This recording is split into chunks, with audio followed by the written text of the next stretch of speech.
Oh yeah, I'm with this, I'm just gonna lay back and I'ma drop some smooth lyrics. So tune in 7 to 9:30 and don't be late. We about to set it straight. Ain't no half stepping with Marcus J. Word. I'm ready, let's go. Ain't no half stepping, that's the name of the show. Yeah, Marcus J hosting and we ready to go. Yeah, Hunters talk sprinkle with a dash of humor to the legacy listeners and the online viewers. What you wanna talk about, call it, we're hearing you. Cover all topics, touch on the main issues. With the flow in this show, bring the heat. The word on the street, Wizard Earl on the beat. We superb in the D, legacy online. 7 and 9:30, please be on time. Ain't no half stepping with Marcus J, my brother. If they can't hang, word to their mother. And he been on this grind for a while. The brother so smart, plus brother got style. Up in Richmond, we on the mission, we full force. And listen up, this Marcus Stage start to talk, running back. And he been on this grind for a while. The brother so smart, plus brother got style. Up in Richmond, we on the mission, we full force. And listen up, this Marcus Stage start to talk.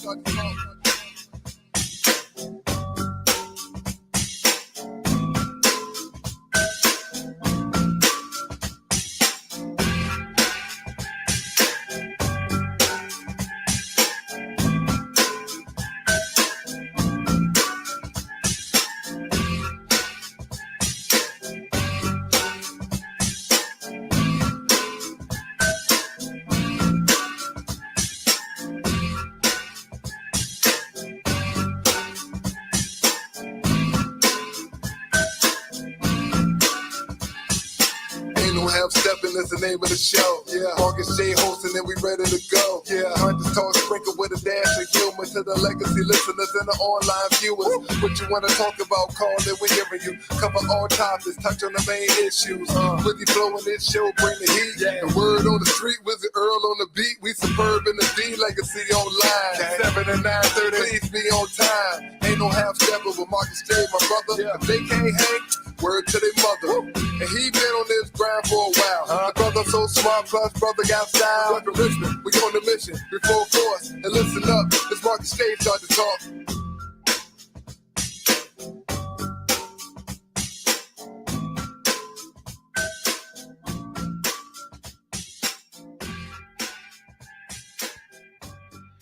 All right, y'all. Ain't no half stepping with Marcus J is live. We are in the building, ready to have an outstanding show. We're excited to bring it to you. We got a special guest that we're going to introduce to you shortly. We got our usual topics that we're going to bring to you in our segments. It's the flagship show of Legacy Internet Radio. I'm excited. I hope you are too. We call this thing that we do here Ain't No Half Stepping with Marcus J. We are live on Legacy Internet Radio, celebrating over 11 years of live podcasting, internet radio, and we're about to give it to you again tonight. Ain't No Half Stepping with Marcus J is live right now. Yeah.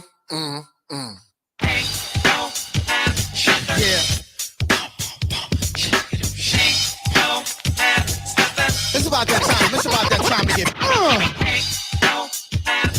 Yeah.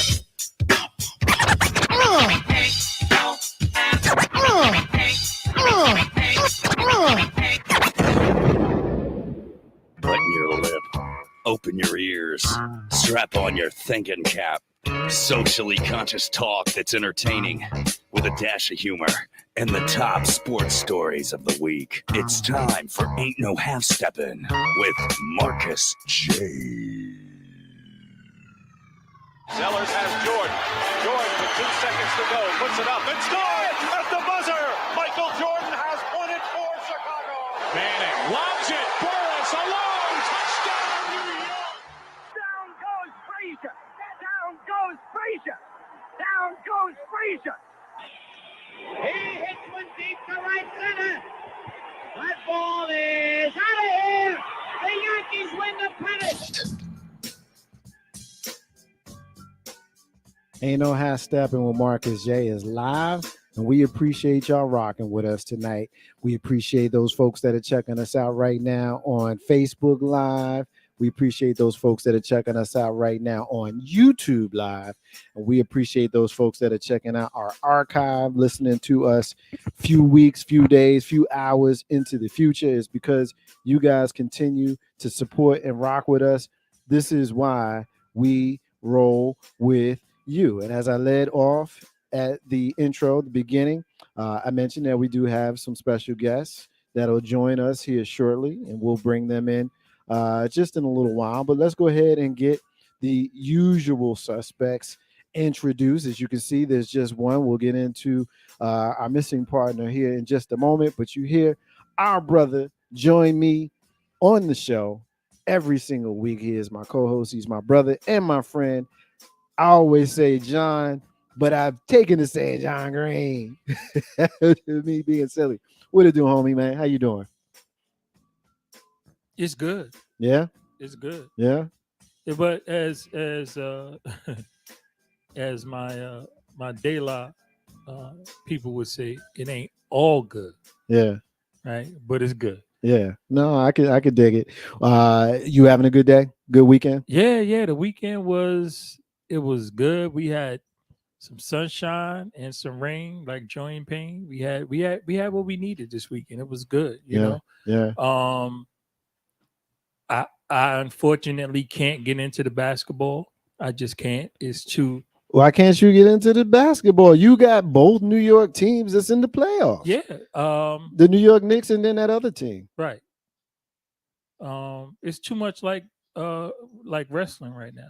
Really? Yeah, it's too scripted. That's what we doing. Yeah, NBA is too scripted, bro. Really? Yeah, I just can't do it. So since it's scripted, who's gonna win the chip? I don't even know who's playing. Who's playing? Well, there's the brackets on the west side and then the brackets on the east side. I mean, it's a bunch of teams. It'll but probably be either Golden State or Milwaukee. Okay. All right. Well, listen, both are down a game in the first round, by the way. But that they got to create Yeah. They got to create it. They can't. They realized the market share was down with sweeps. Sweeps ain't good. They need the money. They need that TV money. you staying with it, ain't you? Listen, let me tell you something. Yeah. I watched the 2-hour special on online, and they did an analysis and breaking down NBA games. Yeah. Right. And they were able to spot on, like, I'm not talking once in a while. I'm talking about regular point shaving and point adding to cover the spread. Yeah. And they also were able to say what parts of the game were just the game and where the refs, did league business. And usually it's in the last 5 minutes of the second quarter. That's where the business happens? Yeah, that's where the business happens, because people tune out if the lead is too big. Okay. Going in. And they also have a tendency to start doing unexplainable things going from the last 2 minutes of the third quarter, going almost the whole fourth quarter. Okay. So unless the team that's supposed to be dominant is dominant at a certain situation, they're going to do the best they can to make it competitive. And they go by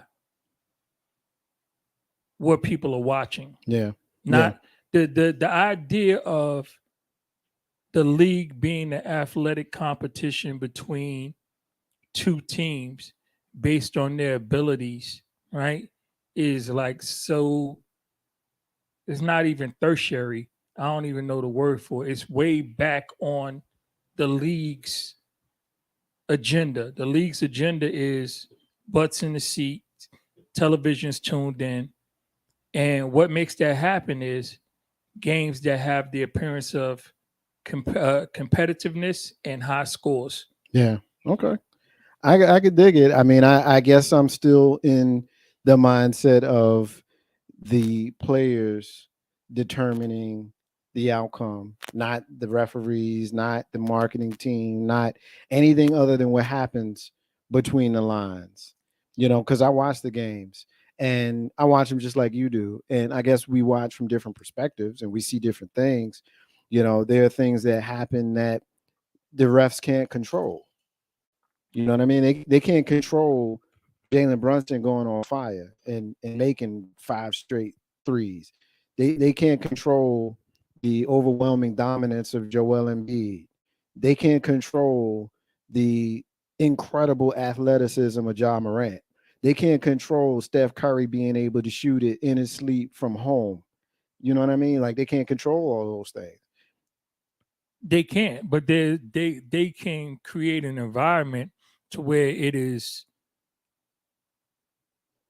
controlled, not in the way necessarily that you're saying, but what's the word I'm looking for? It's not controlled, but it's monitored, adjusted. So they make adjustments for Steph Curry's incredible basketball No, prowess. they make adjustments for the other team so that they're not losing by 20 in the last 2 minutes of the third quarter because people are turning their TVs off. Yeah, just not seeing it. But I respect the Hey, listen, I respect that there you was do. a 2-hour.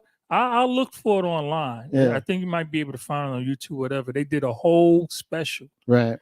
breaking it down. This and they didn't take one game, 2 games. They took a season of games and they said, okay, watch from here, from this point on in the second quarter, watch the refs. Right. And the ref, they start reffing different. Right. From this point in the third quarter, watch the refs. They start reffing different. Now, I'm not necessarily saying that they are changing the winner or the loser. Right. But they're definitely creating an environment that's more casual fan friendly. Right. With outrage, with high scores, whatever's going to keep the scoreboard going up, right? And with messing around and covering or not covering the spread, that's a real big deal. Right. And they've seen that, like people looking around like, yo, wait a minute, they're not gonna cover. Okay, you know this dude's taking 9 steps.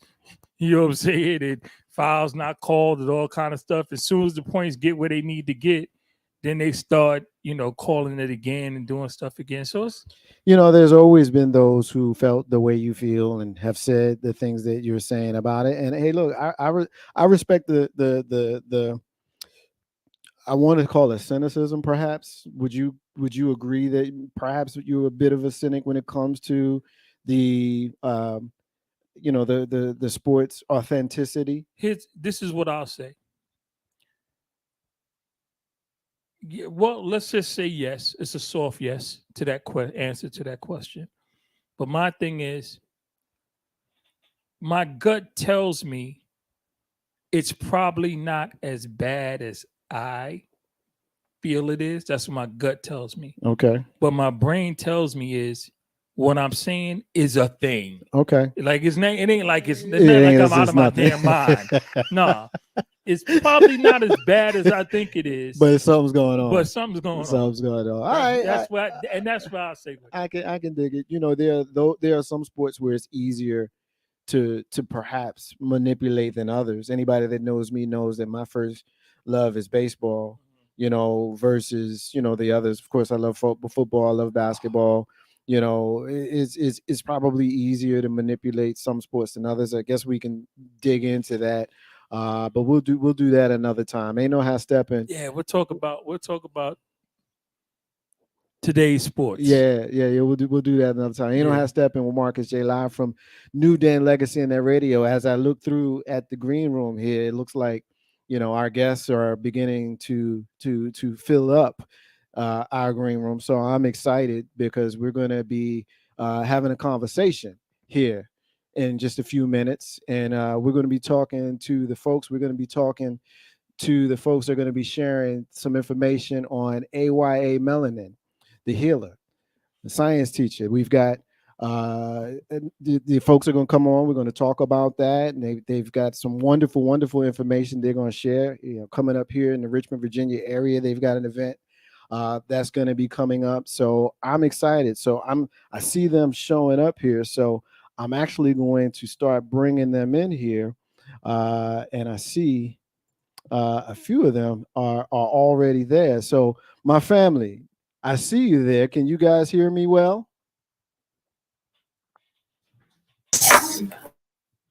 Can you guys hear me? Yes. Okay. All right. So I see a couple of names. I see Cody. I see Taliki. And perhaps hopefully I'm saying everybody's names properly. So if I'm not, I want you to correct me. But I am very, very excited to have you all. I see Mama Adia. I say Yay Shabazz there as well. Very, very happy and excited to have you all join us here on Ain't No Half Step with Marcus J. So what I'd like to do is I'd like to lead off by having you guys introduce yourselves, and so we can get proper pronunciations and we can get who exactly we're speaking with, and then we're going to ride with you guys and get into our conversation. So Cody, I want to start with you. Tell us who you are. Tell us how you are affiliated with the topic that we're going to discuss tonight. And before you begin, thank you and blessings to you. Thank you for joining us here on the show tonight. Hi, my name is Cody Oates, and I'm 13 years old, and I've been going to Aya for 2 years. And a way that I'm affiliated with the Melanin and Bongi is that I am taking a class, Melanin Mastery, that we have at Aya Educational, and it's like we could do presentations. So there's one coming up this Saturday, and I'll be presenting at that one. Exactly. I appreciate that. And I also see the brother Taliki there. Taliki, can you hear me? Yes, I can. All right. Introduce yourself. Tell us who you are. My name is Taliki Craddock. I'm 15, and the way I'm affiliated with the Mbogi is I'm a student at the class Black Body Biochemistry. I appreciate you, brother. And I see Mama there. Tell us who you are. You're sitting there. You've got a young lady there with you. First of all, sister, peace to you. And thank you for joining us. Introduce yourself and tell us who you have with us. Or, of course, she could tell us who she is herself before we start asking you all some questions. Introduce yourselves. My name is Asasie Shabazz. I am 14 years old, and I am also in the class Black Body Biochem with Aya. I've been a part of Aya for 4 years. Yes. And Mama, you're there. I see you. How you doing? Well, how are you? Good. Thank you for being with us. Introduce yourself as well. So I am Mama Adia Shabazz, and the children in Aya and in our African-centered circles call the parents Mama and Baba. So we're trying to get Baba Wakesa in here as well. But we've been affiliated with Aya for years, and of course, Asasi is our oldest child who's in Aya. Okay. So I think Baba Wakesa said he's in the back studio because that's the brother you really want to hear from. Yeah, is that right? Well, let me see. Yes. Let me see if he's in the green room here. Okay, I do see him there. So he has jumped in. So I just added him there. Baba Wakesa, are you there? Can you hear me? Oh, I can. Very much so. How you doing? Doing well, brother. Thank you. So we've got the gang is all here. Appreciate you for joining us. As I did with the young folks as well as Mama here, I asked them all to introduce themselves. Baba, if you could do the same. I am Wakesa Olatunji Matimoyo. I'm the co-director of Aya Educational Institute. And along with my wife, Afia, Mama Afia Matimoyo.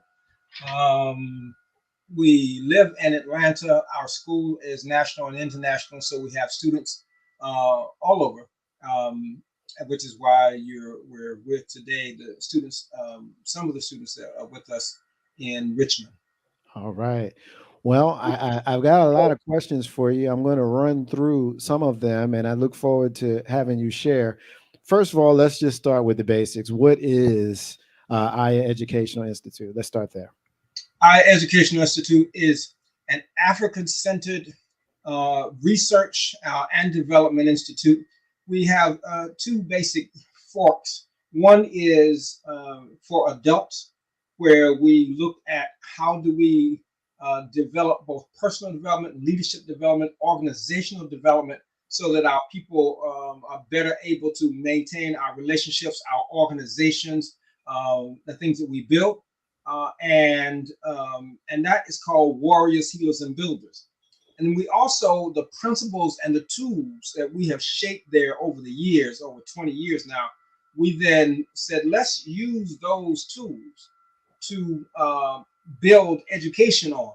Since education for our youth is not working in various circles, let's create an African-centered educational program that uses the tools that we have shaped from warrior, healer, and builder, and see what happens. And that's been over 25 years ago.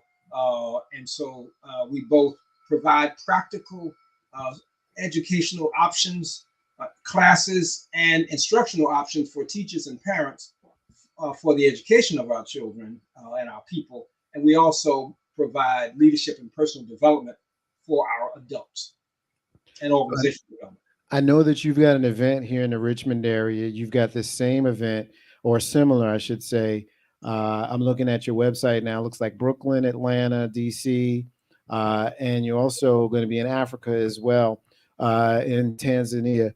Tell us about why you chose those specific locations. Well, those locations are where our centers, where our children are. We have students, and as Aya Children and Families in Arusha, Tanzania. There is an NGO that we have there, and we're doing education in Arusha, Tanzania. We also have a cluster of parents in the New York area. Some are Connecticut, some are New Jersey, and that's why we're going to cluster there. We have a number of students in the DMV, and we have students, a cluster of students. You're seeing some of them now in Richmond. Atlanta, we have a cluster of students and families as well. So that's why we chose those cities, because we have students who attend our Education Institute who can represent and who can share with those communities their own communities. And that's why it's important. You refer to the Richmond event as the crossover. You refer to Allen Iverson's famous crossover. What's that got to do with Melanin? Talk to us about that. Beautiful. Well, everybody knows, Allen Iverson, if you know basketball at all, and his famous crossover. And the image that comes to mind for me is when he crossed over, Michael Jordan and went on for the shot. And the idea is that it's one, you think he's going in one direction, he's going in another direction. So what is the Melanin crossover? Well, many people, one crossover is that many people think melanin is a sunblock, that it protects us by blocking the ultraviolet rays of the sun.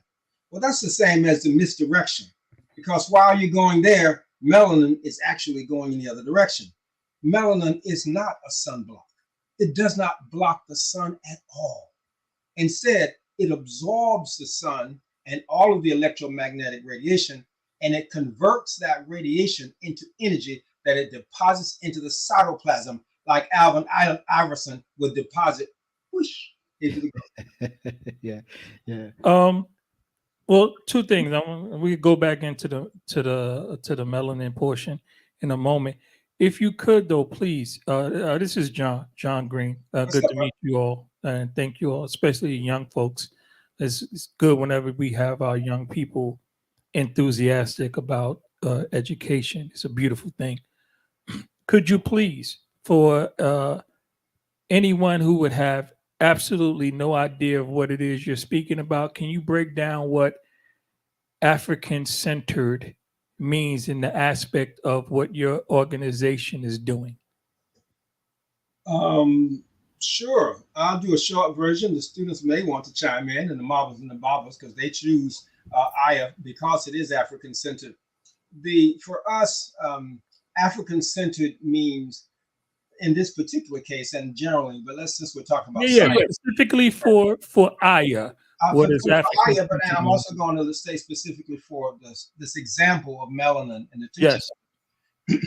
Many people, if they try to teach science and they want to be conscious, they will take the science canon or curriculum and they will cover it with kente cloth.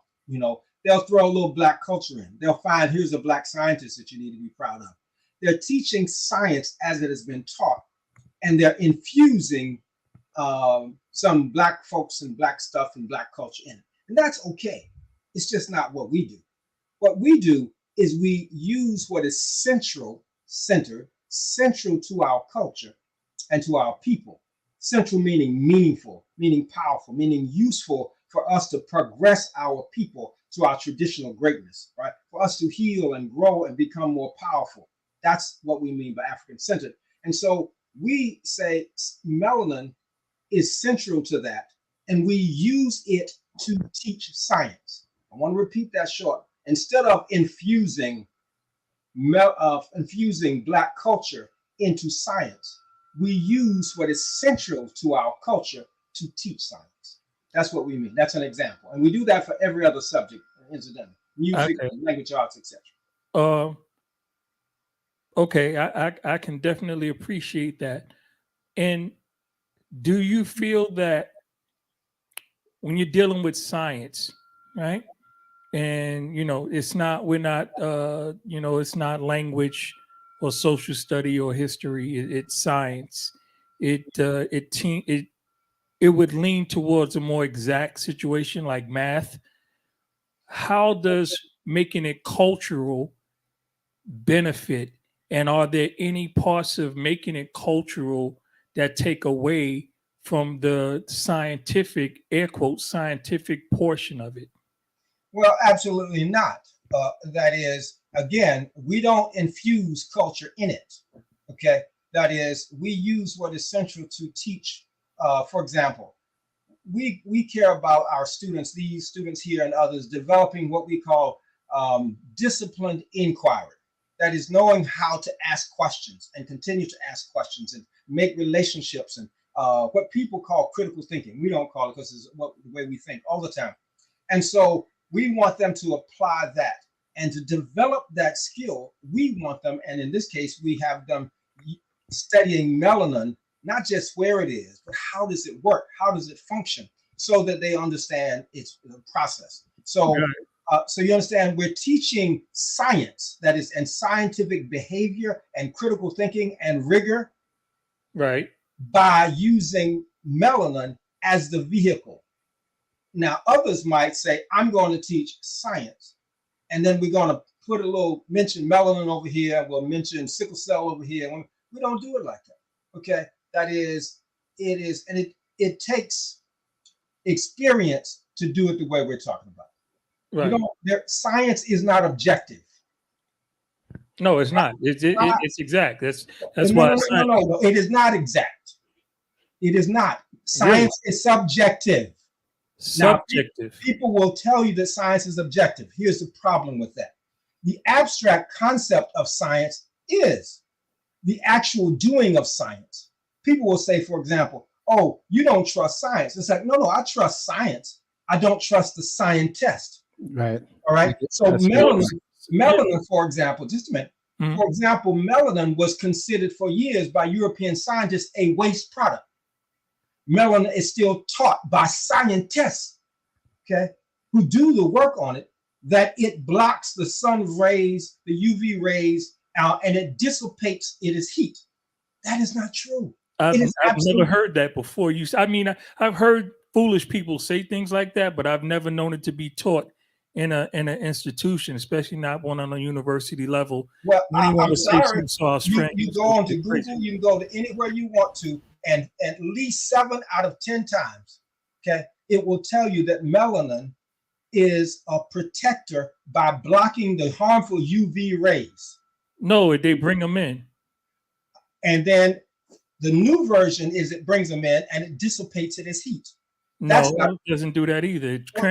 It does almost like plants. It converts it to energy in different byproducts. You're absolutely. I think that's common. You know, it is not. It seems to be common knowledge.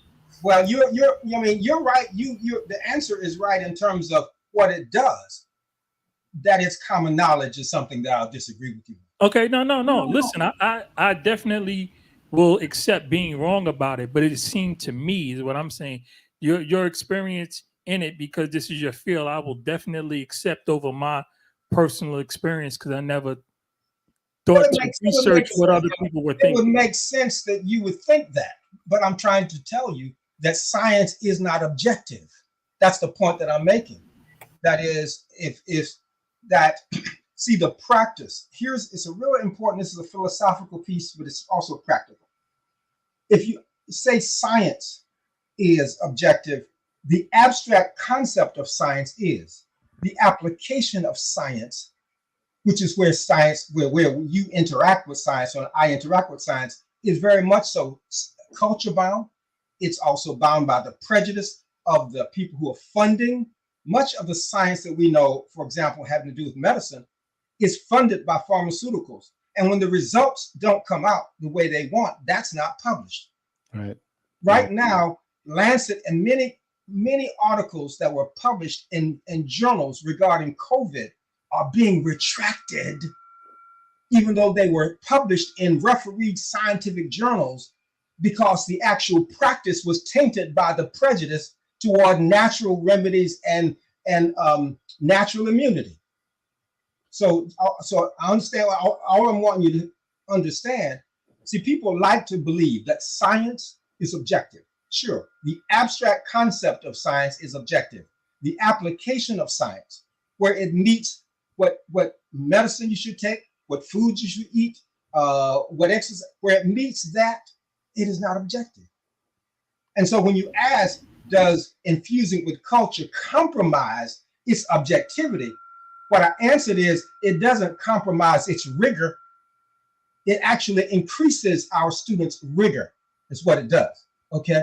Now, it also exposes, because it challenges science that's been done, promoted by pharmaceuticals or other people who have other agendas, as if it is true, because they have a placebo double-blind controlled study. And we assume that it is actual truth without questioning or feeling confident to question the methodology that would reveal that it, in fact, is not objective, and it is, in fact, culture bound. You know how Steppin with Marcus J live from NewDen Legacy Internet Radio. We're getting a comment, or a question rather, from one of our longtime listeners. Peace to you, Uncle H. We see you in there, brother, and we'll address your other question on the other side of the interview. But Uncle H is asking, would you give a deeper dive? One could argue that as a continent, Africa has multiple cultures, languages, peoples. So what is African-centered education, etc.? That is his question. Bob Wakessa. Yes. Can I jump in for a second? Please do. Okay. So we are also, my husband and I, in Richmond. So are the founders and operators of Fahodi Shule Homeschool Cooperative, an African-centered cooperative. So when we speak about, to reiterate what Baba Wakessa has said, we are often taught that someone else's subjective view is objective. And that's what they say. This is objective. And they establish it that way. So to back up, and I will come forward to your listener's question, is when we started African-centered education for our children, we looked at the fact that classical literature for us is the work of is reading Sundiata. It's reading Lorraine Hansberry. It's reading Baldwin. It's reading all these many authors that we are never taught as classical. When we are in school, classical is taught as William Shakespeare. When we're dealing with science, even here in Richmond, the wonderful Richmond, Virginia, we have students at U of R who to this day are being taught that Black bodies do not feel the same type of pain that white bodies feel. And then, which is, of course, a holdover from captivity. So they're being taught that today. This is not something that was like, oh my goodness, that that fell off. And to this day, for the brothers who need to take the PSA test to identify cancer for your prostate, the number for PSA that is supposed to be dangerous that they have set is for a European man. The number that is dangerous for a PSA reading for a Black man is lower than that number. So if the objective number is the number that is for a European man, then our brothers are already in trouble by the time they hit that number.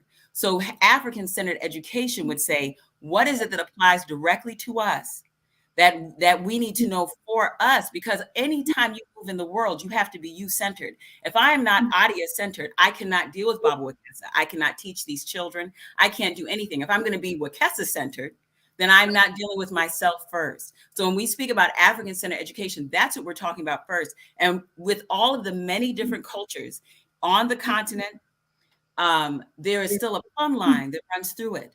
there is a center. When you look at European cultures, there's similar logos, pathos, and ethos. There are similar laws. There are similar emotions. There are similar. I just lost the last one, Bob, because I said them. Ethos. She said logos, pathos, and ethos, and you're right on point.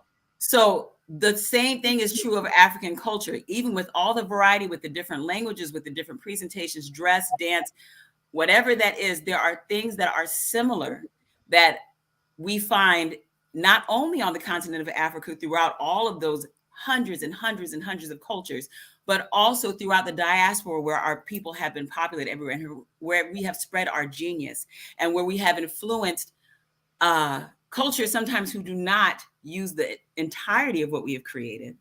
But certainly within our families, you can look at, I mean, without us going into all of that, you can look at your own family, at the next family reunion, at the next family gathering, at the next repast, whatever it is. And there are things that are distinctly African. And so when we're doing African-centered education, we are studying ourselves. We have to be able to study us before we can go outward to anyone else. And so that is what I appreciate about this education and this course in particular. And you know, have Steppin Marcus J live from NewDen Legacy and Net Radio. I saw in the writings here that Nana Asa G. Hilliard introduced you to Melanin. Tell us about that experience. Asa G. Hilliard, multi-genius, a wonderful, powerful African man, dedicated to our people. He's passed on as an ancestor. And he was one of my teachers. And one day he introduced me to the black dot. The black dot was made popular by Dr. Richard King, who taught him, that is taught Asa, about melanin, and melanin in the pineal gland, melanin in the brain, the 12 different centers. And so it was just fantastic to be learning from this multi-genius Asa Hilliard about melanin, and which is what inspired us to create Melanin Healing Science. You see, it's really wonderful that many of us embrace our melanin now, that is our darker hue, without shame. In fact, with pride. We wear t-shirts, melanin popping, and that's fantastic. Now we need to build upon that success and understand the powers of melanin so that we can use the powers of melanin to help us succeed, to help us heal, number one, and do what we need to do. And melanin is powerful.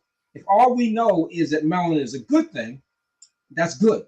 We don't know how to actually utilize it for healing modalities, for example, or for other kinds of things as they're being used.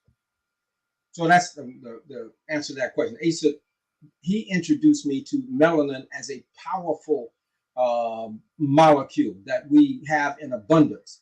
And so the first part is to be proud. The second part is to learn the healing powers of melanin and to use them. I heard, I read that each of the classes with Aya high school students presenting their research from the class Black Body with Biochemistry. Tell us about that course. Let's hear about that. Well, how about let the students tell you a little bit about, yeah, let's hear from them. About what they're a snapshot. Please, students, do not try to give you a whole presentation right here. Yeah. But just say whether you're in Melanin Mastery, which you are, Cody, and or Black Body Biochemistry, just tell them what you've been studying and what your presentation is about. Yeah. And what the class has been about for you. Whichever one wants to start. Who wants to go first?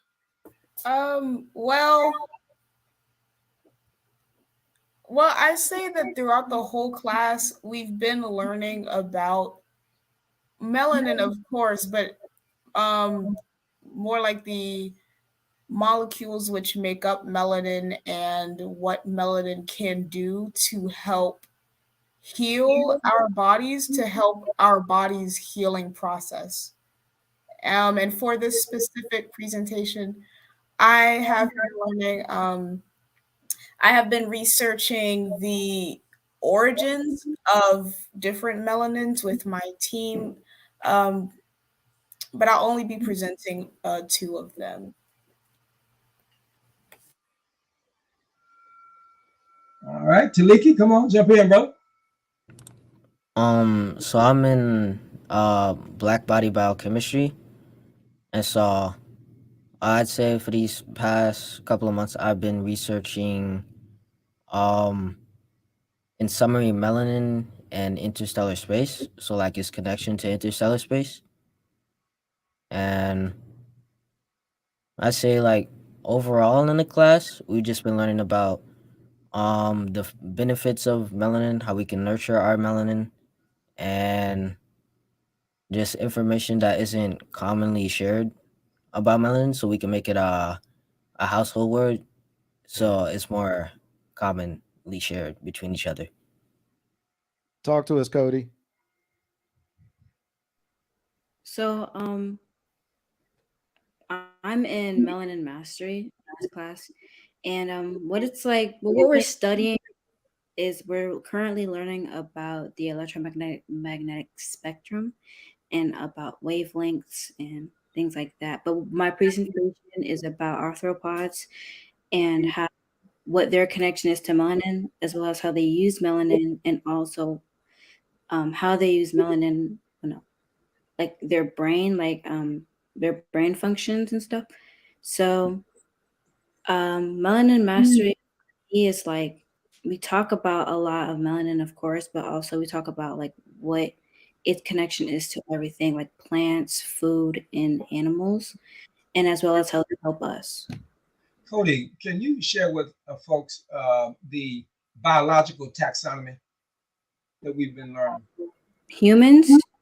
Yes, the human biological taxonomy of all living things on Earth.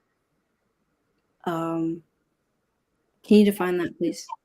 Yes, we start with domains. Okay. Domain, kingdom, phylum, class, order, genus, species. So what we do is we're using melanin to learn biology and chemistry. We think it's really best to introduce biology and chemistry by introducing them together. Biochemistry. Okay, that's why the high school version is black body biochemistry, and the middle school biology is called life science. So instead of life science, we teach melanin mastery, where we learn life science in common, the biology and chemistry together. So that's and we use melanin and where it goes and where and how it works in order to understand the biology in our bodies and in other species, and also in other domains, even kingdoms, phylums, etc.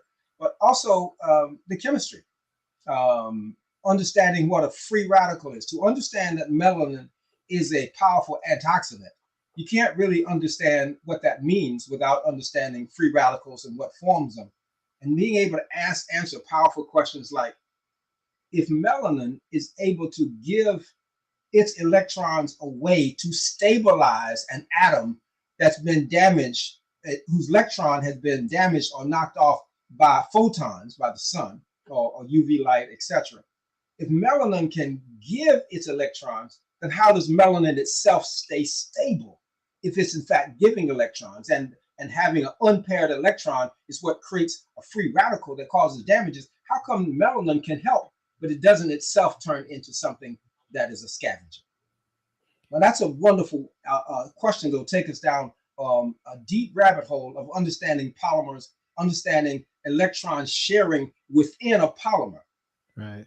All right. As we move towards a close, Baba Wakasa, why don't you tell us about this event? What would you want the attendees to grasp from it, and what action would you like to see them take once they leave? I'm sorry, I was reading one of your questions, one person's question. So the event is this coming Saturday, the 22nd of April. Starts at 11 o'clock, it goes to 2 o'clock. It's at Virginia Union there. If you want to go to the flyer, if you go to ayaed.com and click on the Melanin banner. I'm going to repeat that, ayaed.com, and press on the Melanin banner. That will take you to the full website that gives you the first thing that comes up will be the flyer for Richmond. But gives you more information, all that you would need. If you need more information, you can call me 404 201 2356. 404 201 2356. We want people to come away with a couple of things. First, we want people to come and big up the students for learning science in an African-centered way. All right.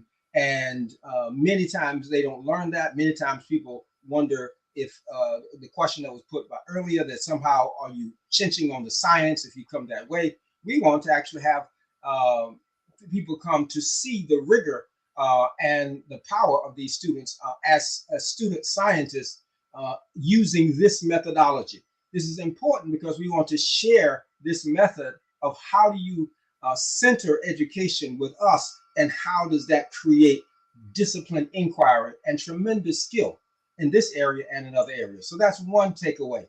The other big takeaway we want people to do is to really learn the healing powers of melanin. Most people who know of melanin don't know the healing powers and don't know how to use it. Our community is beset with illnesses, going to bed, and we can't depend on those who benefit from our misery and our sickness to fix it. We must do it ourselves. And so we want them to at least to learn how can they use melanin as a part of their healing arsenal to heal our bodies and our people. Those are the two things we want to come with. We appreciate you guys being with us. It is an honor to see the join us and speak on the topic and speak of the things that they're learning about. And we love the fact that our mama and our baba are leading us the way we should be led. The event is going to be outstanding. It is on the campus of Virginia Union University. I'm proud to say that because I'm an alumni of Virginia Union University, class of 1996. So it's so awesome to have you all. It's been an honor to speak with you. I'll ask for each one of you all to close, whatever you'd like to say. And Baba Wakes, I'd like for you to go last. So I'll start with the young folks. If each of you could share whatever you like as we close. And I guess I'll start with our sister Cody. I just want to say that I do encourage y'all to come to the Richmond and Bongi, and there's a link in the chat if y'all want to find out more information. I will be presenting as well as the Black Biochem high schoolers who live in Richmond, Virginia. So thank you for having me and letting me speak, and I hope you'll have a great night. Appreciate you, Brother Taliki. I'll just say thank you for having me here, and I hope to see everybody there. All right, and let's keep on going. I too am hoping to see everyone at the event because my classmates and I have really interesting topics that we're going to present on, and I hope that you can come and hear us speak and benefit from it. All right, we'll close with the elders. If I put the link in our private chat, is it possible for it to be shared? I don't know if it's been shared. Somebody has put it in the already. Yeah, I just put it in there a few minutes ago, but Thank you. Absolutely. I put it in there just a few moments ago. Magnificent. I am excited for everyone thank you for letting us share with your listeners.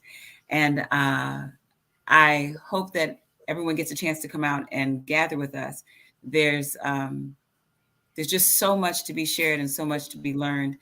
And we look forward to sharing with each other and learning from each other.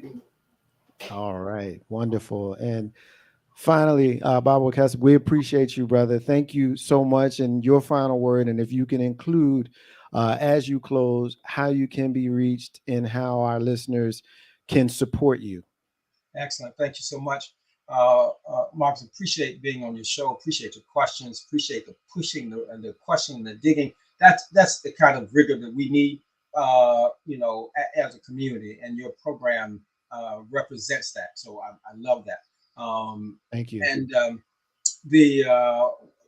it's important if you want to participate but you can't come, please register. The link that brother put in the text chat will take you to the registration site. and you can then register, because if you register, you will also be given a streaming link. Now, we're not pushing this as a streaming first. This is first a live presentation, because particularly post-COVID, we need to be together and we need to have our students and support them to come together. So please come out. If you can't do that, please register anyway. All right. And if you register, then you will be sent the streaming link so that you can see it wherever you might be in the country. My name is Wekesa Olatunji Mazimoyo. You can reach me. I'll give you my telephone number. This is my personal telephone number, 404-201-2356. If you have any questions, 404-201-2356. If you want to go to the website so that you can register and see much more, then go to ayaed.com. AYA coming named after the Adinkra symbol, Aya, AYAED.com. When you go there, just click on the Melanin band. I really appreciate being on. I appreciate your listeners. Thank you so much. It has been an honor to talk with you all. Thank you, Aya. Thank you. It's a wonderful, wonderful thing, and we're very happy to have had you all. So we look forward to an opportunity to build and bond with you all again. Everybody have a great night. Everybody be safe. Peace and love to you all. Aya, would y'all please meet me in the Guardian room? You got it, folks. Peace to you. Ain't no how Steppin with Marcus J, live from NewDen, Legacy Internet Radio. Very, very happy, very excited to have had them join us here on the show tonight. We've got a lot of folks that made a lot of comments in there. Some we were able to get through, and some we were not. So I want to give some love to a couple of people who joined in and checked in. And I put a lot of the folks who were commenting on Aya and what we just talked about. I put those comments there on the screen, but I did see our brother Aaron Turner checked in, a Legacy Internet Radio alumni. Peace to you, brother. Thank you for being there with us. And of course, Uncle H is there with us as well. So very, very excited to have had everybody. I got more and more comments that they'll be on the screen, and we're going to go ahead and shift. And as we normally would, I would normally look over to my right and say, peace to my sister, Steph B, my right hand, who is always on my right side. And Steph had some other engagements that she had to take care of tonight, so she's obviously not with us tonight. But I would look to her at this point of the show, and I would look to John, and I would say, can I be corny? Is it time for me to be, can I be corny? Yes, please go ahead. ahead. Right, so this is where I say, let us move on. So that's what we're going to do. We're going to shift. And this is the stage of the show where we're going to talk about Green Talk. And Green Talk, of course, is our segment where our brother John leads us in the next piece of the show. So we're going to get into some stuff here. I know what he's going to talk about, but I want him to introduce. So, John, as we move us on into Green Talk, bro. Well, mainly what I wanted to speak about is what I call, because of lack of better term, the black dollar. Right? The black dollar, and how is it, or if we can make better use of the black dollar. Right? We spend a third of this of the country's money. 1/3 of what the country spends is black money, and we're only about we're less than half of that. We're less than half of a third. We're about anywhere from 12 to maybe 15% of the population, but we spend, and we're not maximizing the potential of the dollar, and how we can make ways to improve it. I don't. And my question is for Marcus, it's for our listeners, it's for everyone. How do we overcome this without making it without it going viral, right? This is something that doesn't need to go viral. It needs to happen. We need to in my opinion, have education about economic practice and understanding of the financial institution that is America and where we find ourselves in it. Also, being able to know your worth, right, and know the worth of your earnings and the value of your earnings before you just put it out there. So that's my portion of Green Talk. So the question is to you, Marcus, do you really feel that we can do it? Because it hasn't been done. Yeah. I think it's a great topic. Before I get into it, I want to give a shout out to my brother and your brother, our brother, the legendary OG Tim Casey, Hey, what's up, bro? who's reminding us that today would have been the 69th birthday of one Roddy Piper. And so we playing some bagpipes for the brother Roddy Piper tonight. Peace to you, Tim Casey. G. Yeah.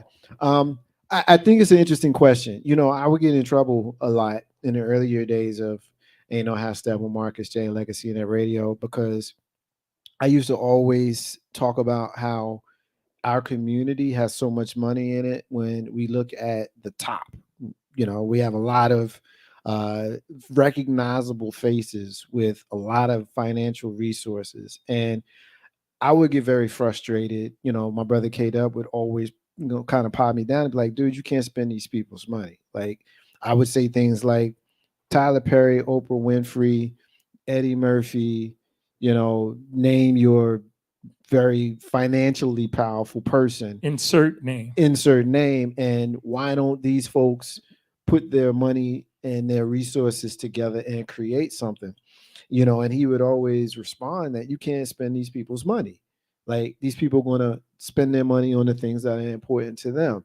So I understood that and I took that to heart. It frustrates me though, because I think that with the history of our country and knowing our position in it, those of us who know, because William Edward Burghardt Du Bois would talk about the talented 10th, the people in our communities who know better, who are or should be tasked with leading the rest of us. And so when we look at all the money that's out there and how much of it we spend, I think we spend more than a whole bunch of third world countries, just Black people in America. Not even third world. Like major. If we separated ourselves from the U.S., we would have a stronger economy than most other nations. Yeah. We'd be like number 5. Up there. Exactly. And so I often wonder, why don't we do it? Now, there's a lot of reasons, that we don't do it. We like the shiny object. So as soon as we get it, we spend it.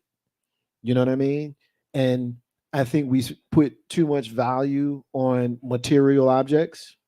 We don't put enough value on maintaining property, maintaining things that will appreciate instead of depreciate. When grandma died, what's the first thing we're going to do? We're going to sell our house so we can get some coin.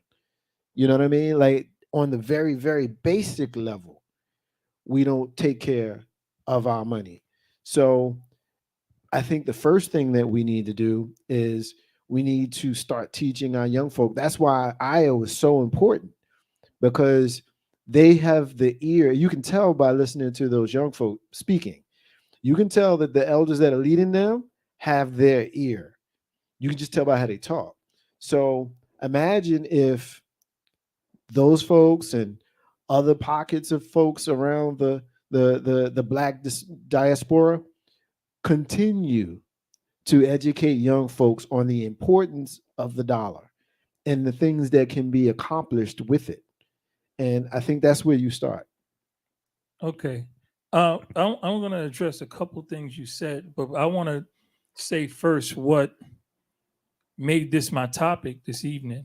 I was listening to Jay-Z did a performance at a showing, a Basquiat showing or something, opening of a gallery, and he did a solo one-man performance with a band or whatever, and it was very good. And he did a song, and there's a song where he says, if you want to find me, first you have to find me. What's 50 grand to someone like me? Someone please remind me. And I had to do the math in my head. So $50,000, 50 grand to Jay-Z is about what $5 is to me and you. The problem is the wealth gap in the world is so huge that $50,000, what's $5 to me, right? Is life changing for a significant amount of people, right? Life changing for families.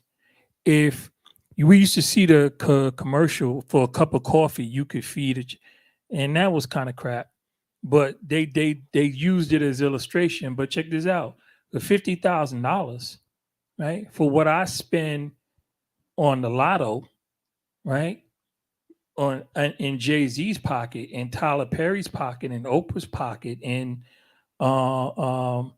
the guy that used to run American Express, is like all of these people that $5 in their pocket could change lives, right? If somebody said to me, hey, listen, if you would commit to $5 a week,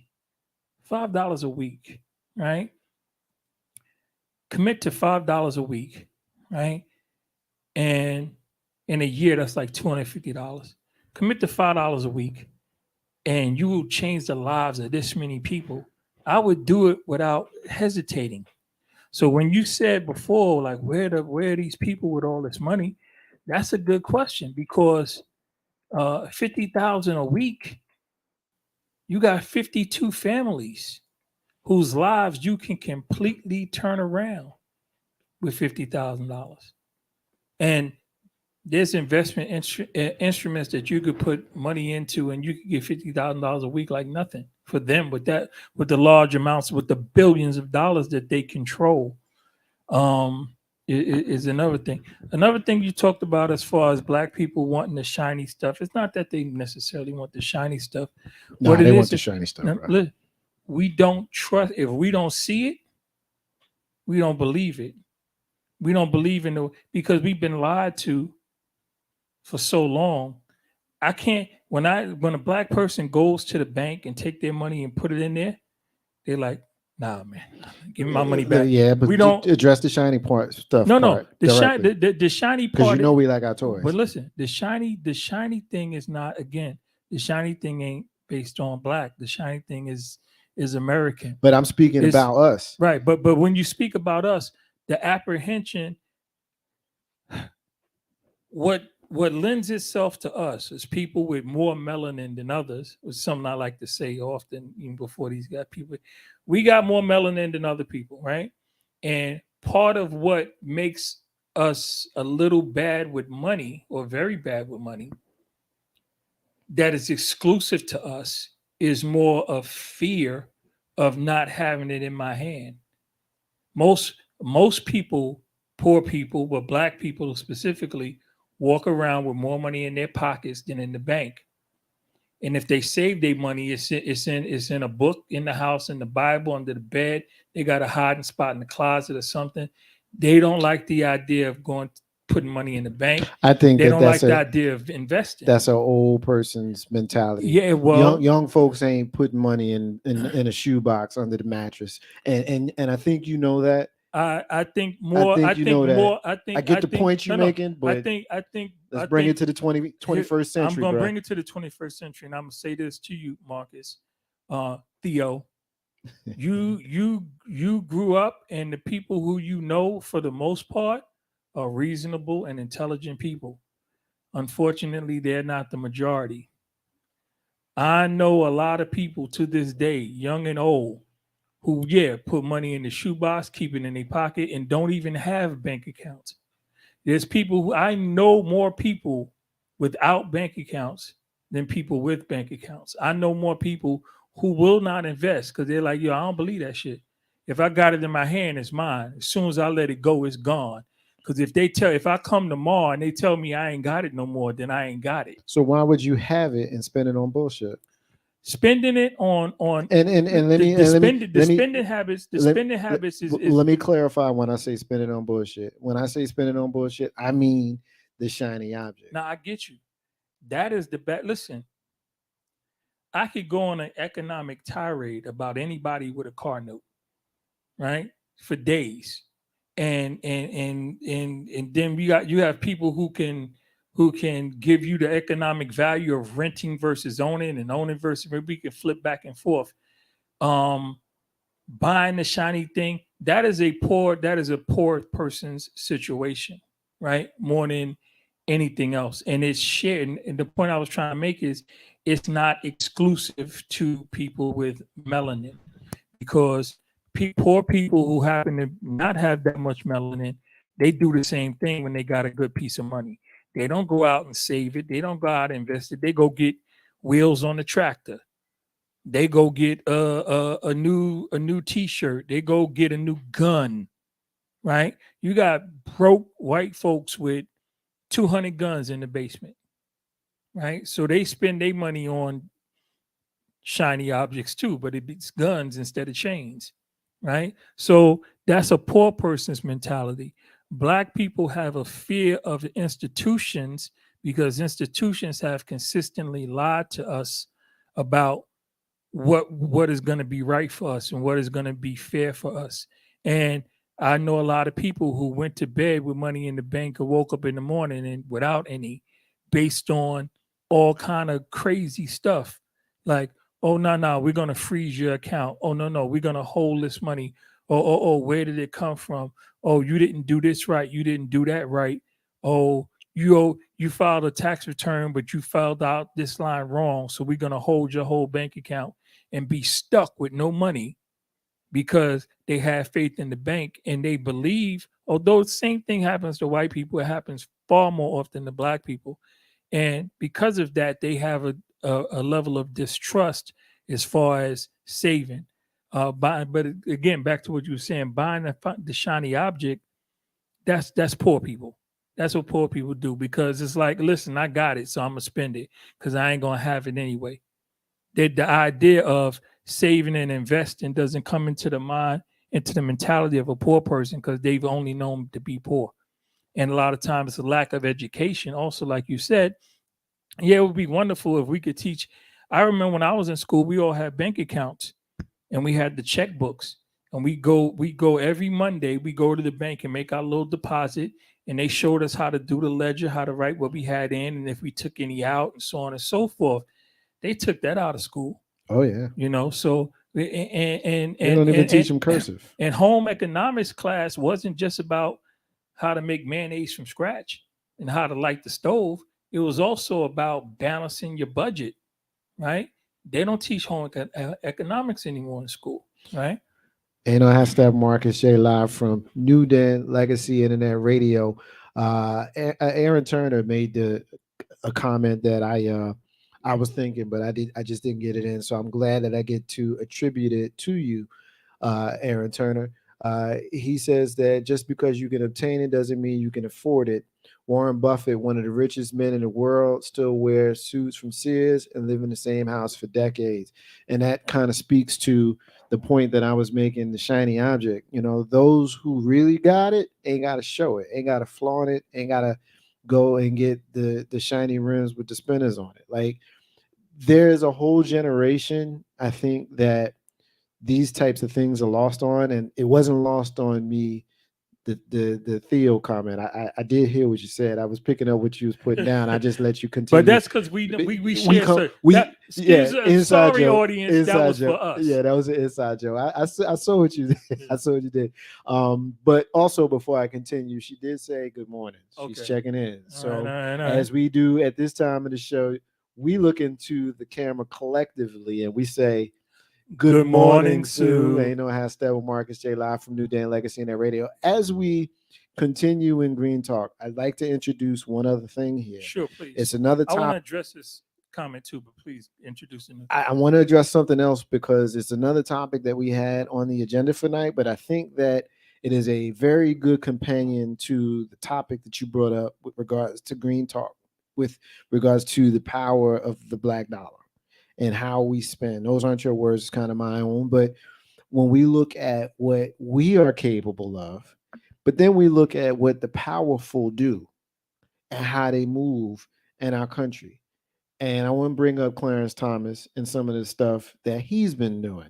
As Supreme Court Justice Clarence Thomas, getting this from Yahoo News. And actually, let me pause. Let me pause here because I always like to get the comments in. And we get the comment in from our legal eagle, Tamika Robinson. So thank you for being here and being a part of the show and rocking with us, Legacy Internet Radio. And ain't no hashtag with Marcus J. alumni. She says lack of teaching economics is intentional to create more economic disparity between the classes and colorblind. Great discussion and green talk, Josh. So she's putting you over. Thank you, sis. Supreme Court Justice Clarence Thomas, of course, he's under scrutiny now for accepting lavish GOP gifts and trips from a billionaire mega donor. He has now have been found to be disclosing income from a now defunct real estate company. Washington Post is reporting over the last 2 decades, he's been reporting on financial disclosures on rental income from a family real estate company, but the company ceased operations in 2006. But by itself, the disclosure could be chalked up to an inadvertent error. That's what the article says. The original company named Ginger Ltd partnership was taken over by a similarly named company, Ginger Holdings LLC. So what they're saying we need to know is the original company, a Nebraska real estate firm named Ginger Ltd, was created in the 80s, shut down in 2006. In its place, a new company was created and has assumed control of the previous company. On Thomas's most recent annual disclosure forms, he reported income between $50,000 to $100,000 from Ginger Ltd partnership, the older, now defunct company. The report, the Washington Post reported, the forms make no mention of the newer company. Since 2006, according to the Post, he reported $270,000 to $750,000 from the older company, where it was described on his forms as rent. Now, this is also the same person right now who is being under scrutiny for accepting gifts from Harlan Crow, a billionaire real estate magnate, gifts, including trips and that sort of thing. So how does this apply? It applies because people see that. We see that. We see how the 1% functions. And in a strange kind of way, we feel like we can do crazy stuff too. We want to be on the boat. We want to have the gifts. So instead of pooling our money, like some of our brothers and sisters in other communities do, perhaps we're spending more on things as soon as we get it, it's going out. Now, for those folks who are legitimately living check to check, I'm not even talking about them. Not even talking about them. I'm talking about the people who have income, I guess what they call disposable income, that instead of using that for growth purposes, they're using that for refreshment purposes.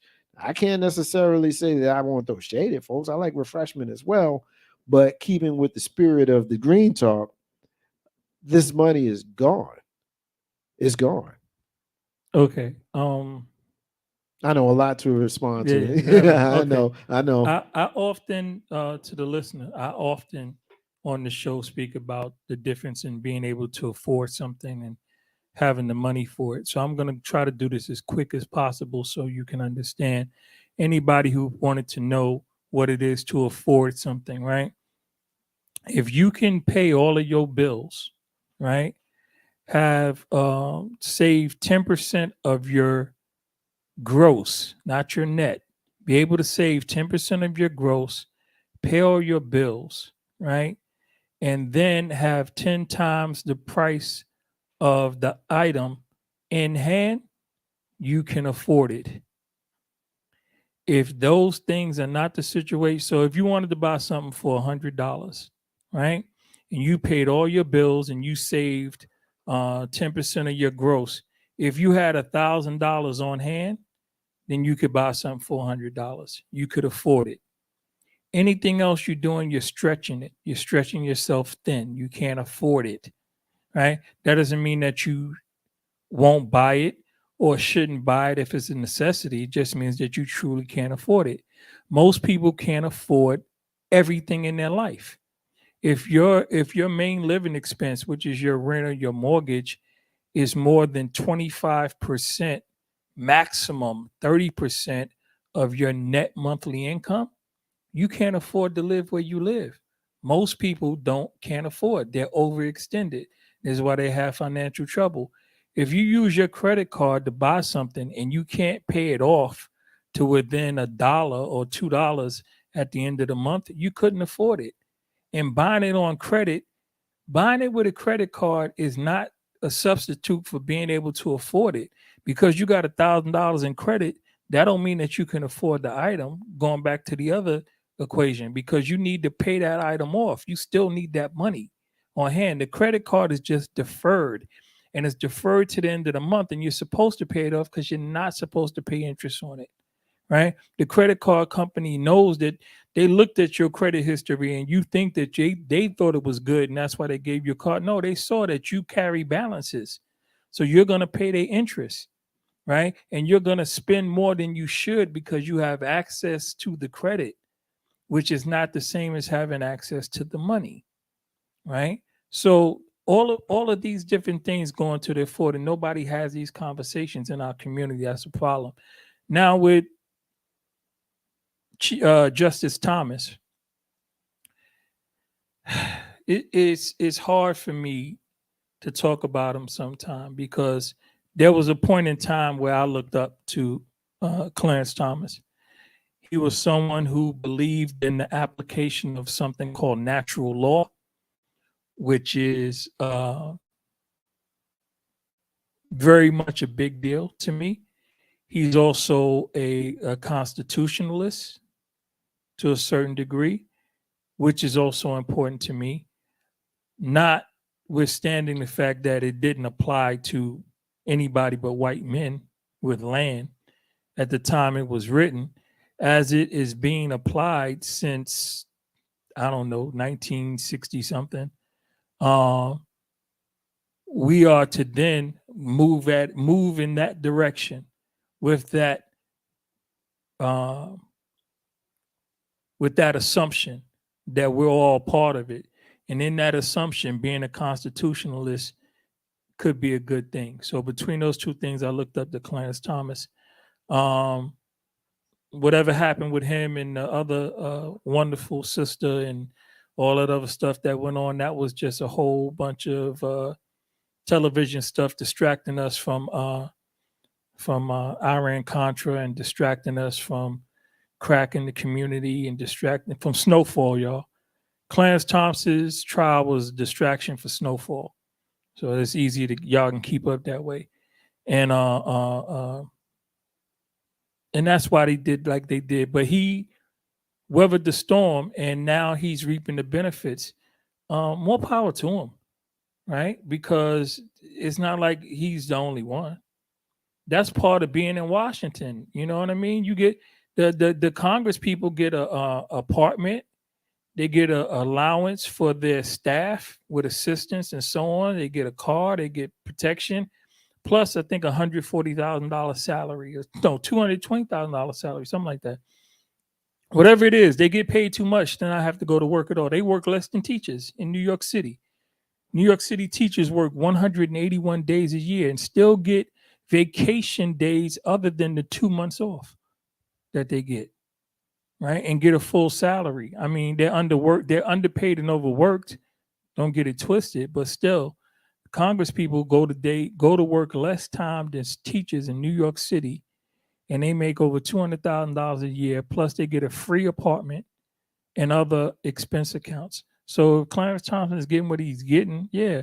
As far as what the people see and what the people want, when the people see these things and people want them, that's American. That's as American as the flag, man. That's what we're about. I want more than the next guy. Right? That's the American creed. Yeah, my neighbor has a nice house, but my house is nicer. Right? That is the American way. We can't have, if we all want to have the same stuff, then we would move to Russia or China, because that's what that is. right? They designate for you when you're born what you're going to do and how much money you're going to make and where you're going to live. And that's what you do, right? Allegedly, here in this country, in this construct, you get to make that decision yourself by what it is you do. And it's not as true for melanated folks as it is for people with less melanin. It's not as true, but it isn't necessarily false, because you can do it if you really, really want to do it, if you won't be stopped, right? If you're gonna succeed by, by your own, will, you will succeed. The problem is we have a misconception about success. Most people are failures. Most people are losers, right? How many teams in the NBA? 32. 32, right? So what that means is every year there's 31 losers. It's only one winner. All his other games, I don't mean nothing. It's one winner. It's 31 losers, right? So think about that when you think about community, when you think about the nation, when you think about whatever. There's one for 31, but probably in society it's more like one for 1,000. There's one winner for 999 losers. And there's not much we could do about it. It's just the way it is. These people are not going to succeed in a way that people are bombarded with in media what success is. You're not gonna be Jay-Z and Beyonce. You're not gonna be Oprah, Tyler Perry. You're not gonna be Elon Musk, Warren Buffett. You're not gonna be these people. You're not. You're just not. It's not gonna happen because it hasn't happened. Right? We can go back into science, right? Things that happen will continue to happen, and things that don't happen probably won't ever happen. And there's always going to be outliers. There are no absolutes. So you're going to get those wild cards that come out of nowhere. Just think about how many people thought they were going to have a successful career in television and news like Oprah. How many didn't, and she did? How many that's not on your local television and stuff like that? We got like 3 or 4 local television news places here, and a bunch of beautiful Black intelligent women and men and so on and so forth who do it. They're not Oprah, right? And that's all over the country. They're not. Oprah was that one. She was the outlier. The same thing with the athletes. Those are the outliers. You know how many hundreds and thousands of people who want to try this? So back to the point of the back to the point of the Green Talk and of Justice Thomas, right? I still don't know how we're going to put the money together, because one of the callers said about the people about African centric, that there's so much diversity in Africa. You got to give me a better idea of what African centric is.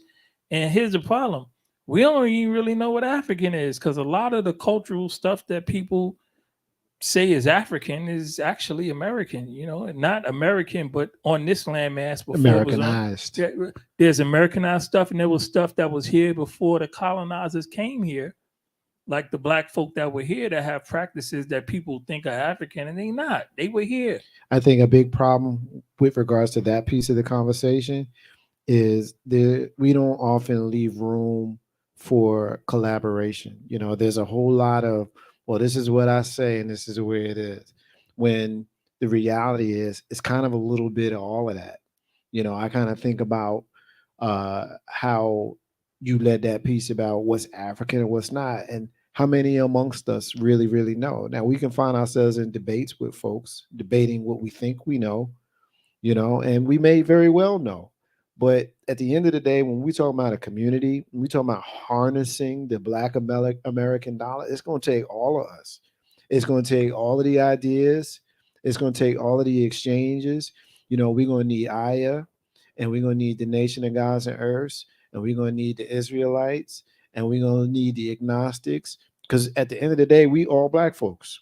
We're all going to be affected by how this turns out, and we all going to be uh, looked upon less by certain portions of our country.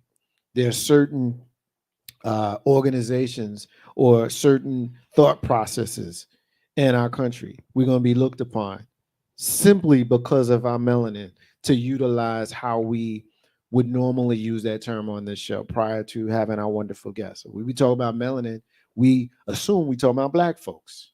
We broke it down a lot more specifically earlier. When Right. we talk about that, we talk about black folks. And we all are dealing with the same thing. We all in the same boat, which also shifts us to the next thing that I want to talk about, because it's all kind of related, right? I want to talk a little bit about this gun violence. Gun violence is affecting all of us. It affects all of us, our whole country. We see these mass shootings. We see what happens in our neighborhoods. We see all of this. The most recent mass shooting in Alabama over the weekend was at a Sweet 16. Black kids, black folks. We saw the young black man who was ringing the wrong doorbell and he was shot by a homeowner. We saw the 8 police officers who shot this man 40 something times. There were 94 shots that were discharged. Gun violence. So let's shift. Let us move on and let's add that to the conversation. Green Talk is still here. We're still talking about how do we harness the power of the black dollar. All of that's on the table. We got one more topic that we're going to introduce shortly. And if you're looking at the scroll at the bottom, then you already know what that is. But let's talk about this as well. Let's add this to the equation, John. Is there a way to curb it, or has that horse left the stables? I mean, I'm corny as hell with the analogies, but has that horse left the stables? I mean, it seems like every day now, the normal hood killing, we've grown numb to that. I was having a conversation with a brother over the weekend. How old were you the first time you knew somebody who was shot to death? And I thought about it. And the first time I knew somebody, like knew somebody my age, I was like 13. The first time I knew somebody that was shot. All through high school, there were people who just didn't come to class tomorrow. You know what I mean? And we see it. We've become numb to it. One of my best friends in life, I met Stephanie Glover when I was 6 years old. I first moved on the block. And a month after her 17th birthday, she was stabbed in the heart. She's not here anymore. Like, we've always known about this sort of violence, but I want to put it on the table holistically because there's so many different levels to this. We talk about hood violence. We talk about police brutality. We talk about mass shootings. The ultimate question is, what are we going to do about these guns, man? Are we going to do anything? It doesn't appear that we are. Oh, okay. So here's the deal. And listeners, I need y'all to put your mouse ears on, right? I need you to really listen to me. When you take your emotion out of this, right, and just look at what we're dealing with here, gun violence related to guns per capita in this country is small. We have more guns than human beings in this country. So we have a significant amount of people under the age of 12. So we got guns for them plus. So if you consider, and you got people, let's say people under 12 and people over 82, right? Take those people out. If you take those people out of the equation, we probably have 2.5 to 3 guns per person in this country. There's going to be mass shootings. There's going to be gun violence. Reason being, the proportion of people in any kind of collective, doesn't matter what it is. you're going to get defects, right? We spoke a little, we were speaking about some stuff earlier, Marcus and I, off before the show, about people who do things illegal or criminal things or violent things and they have mental problems. The problem is everybody who does something like that has a mental problem, an emotional problem. They don't have a clinical file for it, or they don't want to find a clinical file for it if you're the wrong complexion, right? So shooting somebody is not normal, right? It takes a certain disconnect from your emotional and mental evenness and wellness, pulling the trigger on somebody, right? To be able to do that, you got an issue, you got a problem, or you got to be trained to do it. And in that training, it eliminates part of your humanity. Scientific fact, it's not my opinion. So when you consider the amount of people in this country and the amount of guns per person in this country, the idea that we spend so much time talking about gun violence, you have to understand that is a distraction. That is to keep you not understanding why your house is underwater. It's to keep you from understanding why Fort Lauderdale Airport is underwater, literally, right? And why in the next 50 years, there will not be a place called New Orleans, right? In 50 years, hopefully I'm alive in 50 years and we'll have the sadness of saying there is no more New Orleans, because that's one of my favorite places to visit, right? So talking about gun violence is like talking about rainy days. It's going to rain. It's going to rain. The sun's going to come out. Things are going to happen. People are going to get shot. People are going to get shot unnecessarily. People are going to get shot in groups. Reason being, considering people who will have a gun, there's about 2.5 guns per person in this country. Guns aren't meant to sit down and not be shot. Guns are meant to shot and to be fired. Guns are meant to be fired. And when you fire a gun, you're meant to hit a target. And most times that target is another person, right? When you're talking about gun violence. So, but take that with a grain of salt and understanding that how many guns we have, how many people have them, where we are and what's going on, and what's wrong with people's minds and their hearts, right? Their mental state and their emotional state, and things that go on in this country that promote bad mental and emotional health, right? Social media, things people see online repetitively, movies, reality shows, the news itself, right? You can report something without showing it. You could talk about it without sensationalizing it.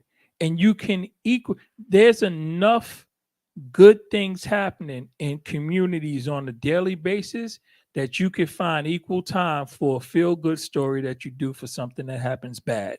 But we don't get that because we want to continue having people messed up mentally and emotionally, because again, while they're doing that, they can be taking your money, investing it, making more money off of your money, charging you interest on the money that they took from you when you try to pay yourself back. It's an ongoing cycle. It's ridiculous, but please don't let it distract you. Mark said, I was 12 years old. No, I was 8 years old when the first person I knew was shot. I was 12 years old when the first person I knew was killed, murdered by guns. I was 7 years old, the first person I know got violently murdered. Throughout high school, countless people I know were shot and murdered. I can't even think about it. Most of the people who I know where I grew up in Brooklyn are not here. More people died before 30 than are alive right now that I know. Yeah. And I have Steph Marcus Shea live from NewDen, Legacy, Internet Radio. We're talking about a lot of things. There are a lot of things that are on the table. We talked about in Green Talk, how do we harness the power of the Black American dollar? That's still on the table. We talked about the untouchable Supreme Court Justice Clarence Thomas and some of the questionable financial benefits and hiding of money and such that he's doing. And we're also talking about gun violence here in our country. And while I understand the spirit of what you were saying, it saddens me how detached we've become. Not you, but we have become, because you're 6 years older than I am, and if you're seeing people dying by guns, that's in the 70s, and for me, it's in the 80s, and it's 2023, and I saw the young brother on television.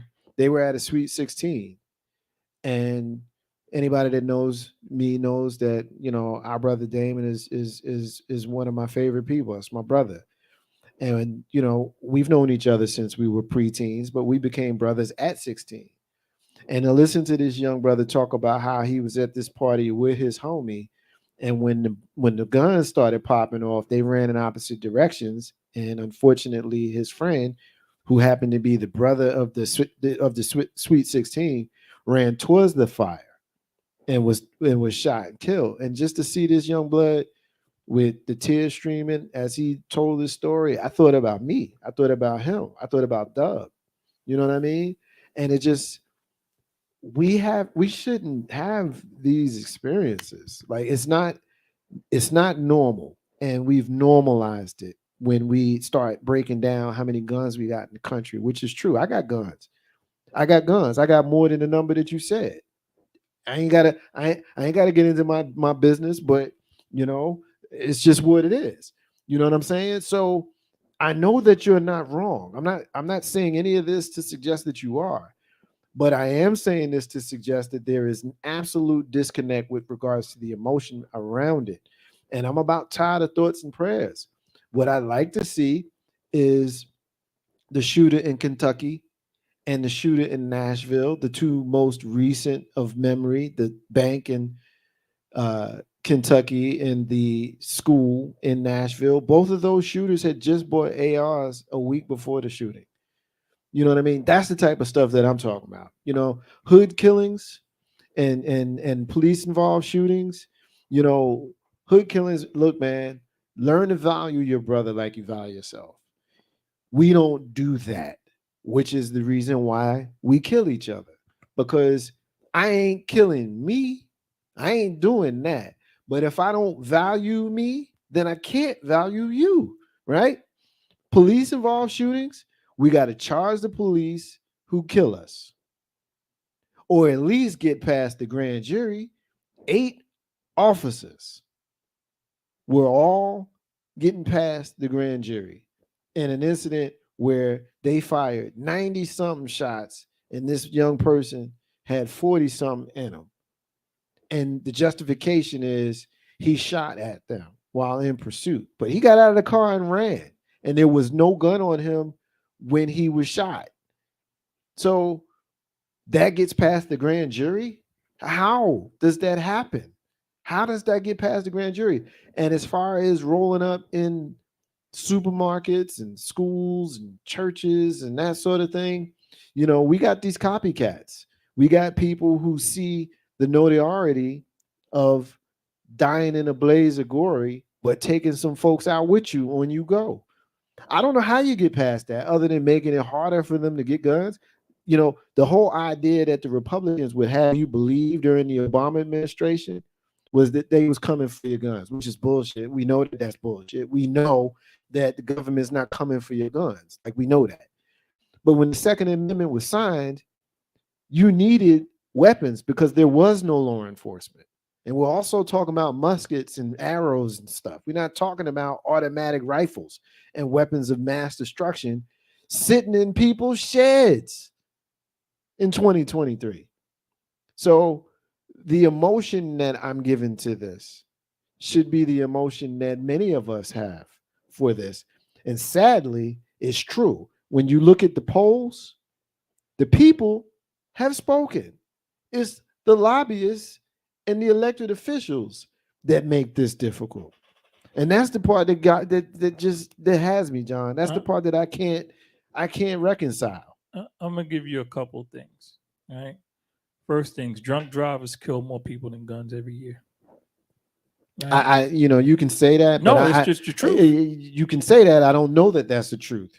You said more that more people die from drunk driving.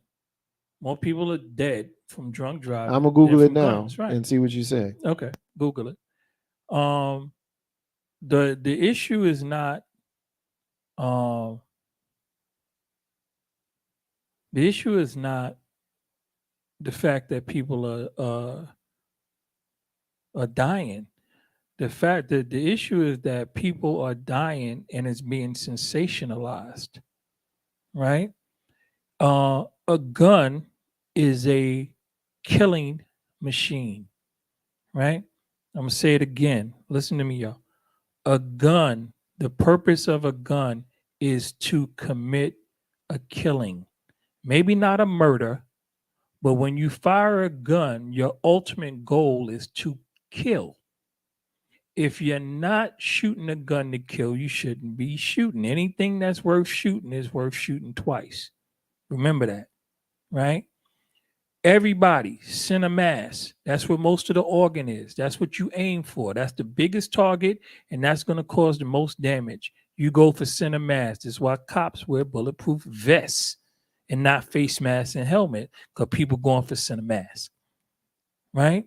So consider that. Consider what we are dealing with here. Now, I want to take cop shootings off the table because they're a special kind of evil, because they're getting paid to stop killing, not to kill, right? So they're getting paid, and sometimes extra and sometimes paid leave for committing what is murder, not homicide, not what you. I mean, it's overwhelming. More people die from guns than drunk driving. I mean, it's overwhelming. You sure? I'm looking at. I must have read the wrong thing. It's overwhelming. It's like 3-1.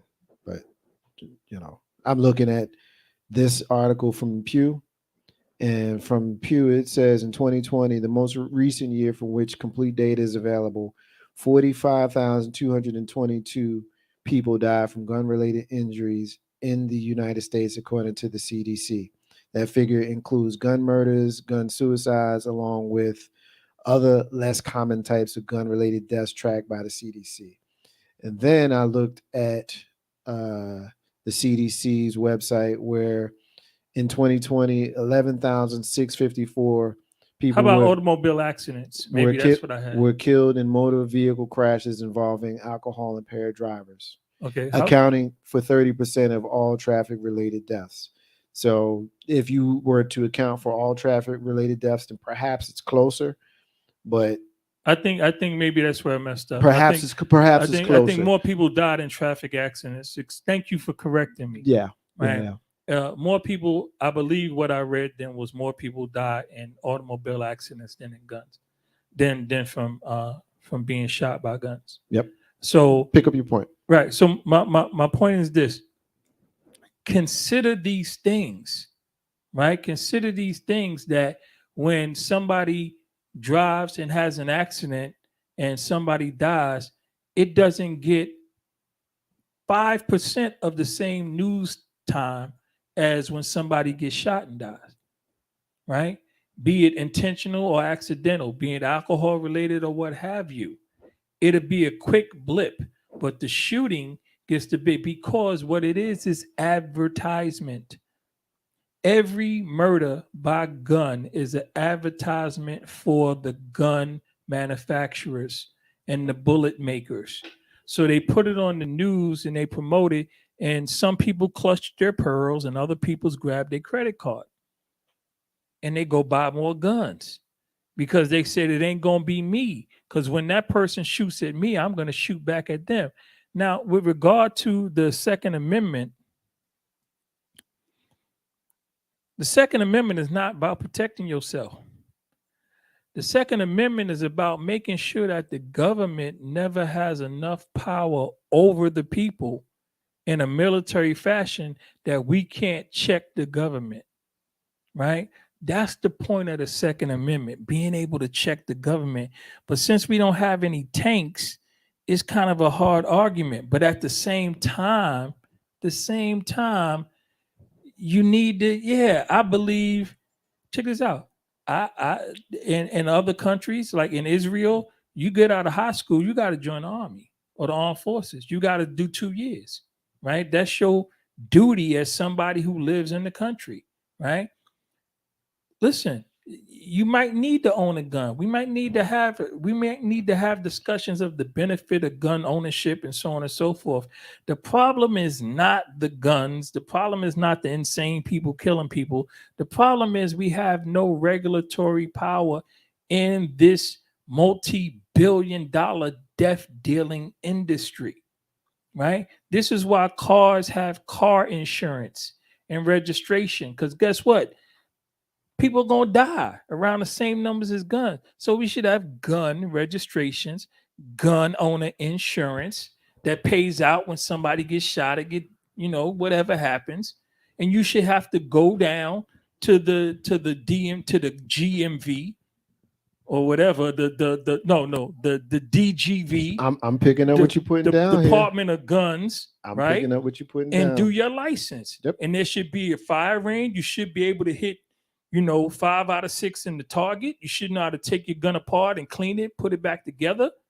You should show your insurance. And every 5 years, you should have to do it again. And you should have to pay your registration for every single damn gun you got. Yep. Right? And part of that registration money and licensing money and all of that goes to people who are victims of gun violence. You know what's crazy about that? I can't even tell you how much I agree with you on this point. I've made similar points over the years. I remember when I moved here to Virginia from New Jersey, because I know what it is in the Northeast. You can't walk around with a piece unless you are authorized, legitimately authorized. That's 5 years you gone, period. You're gone.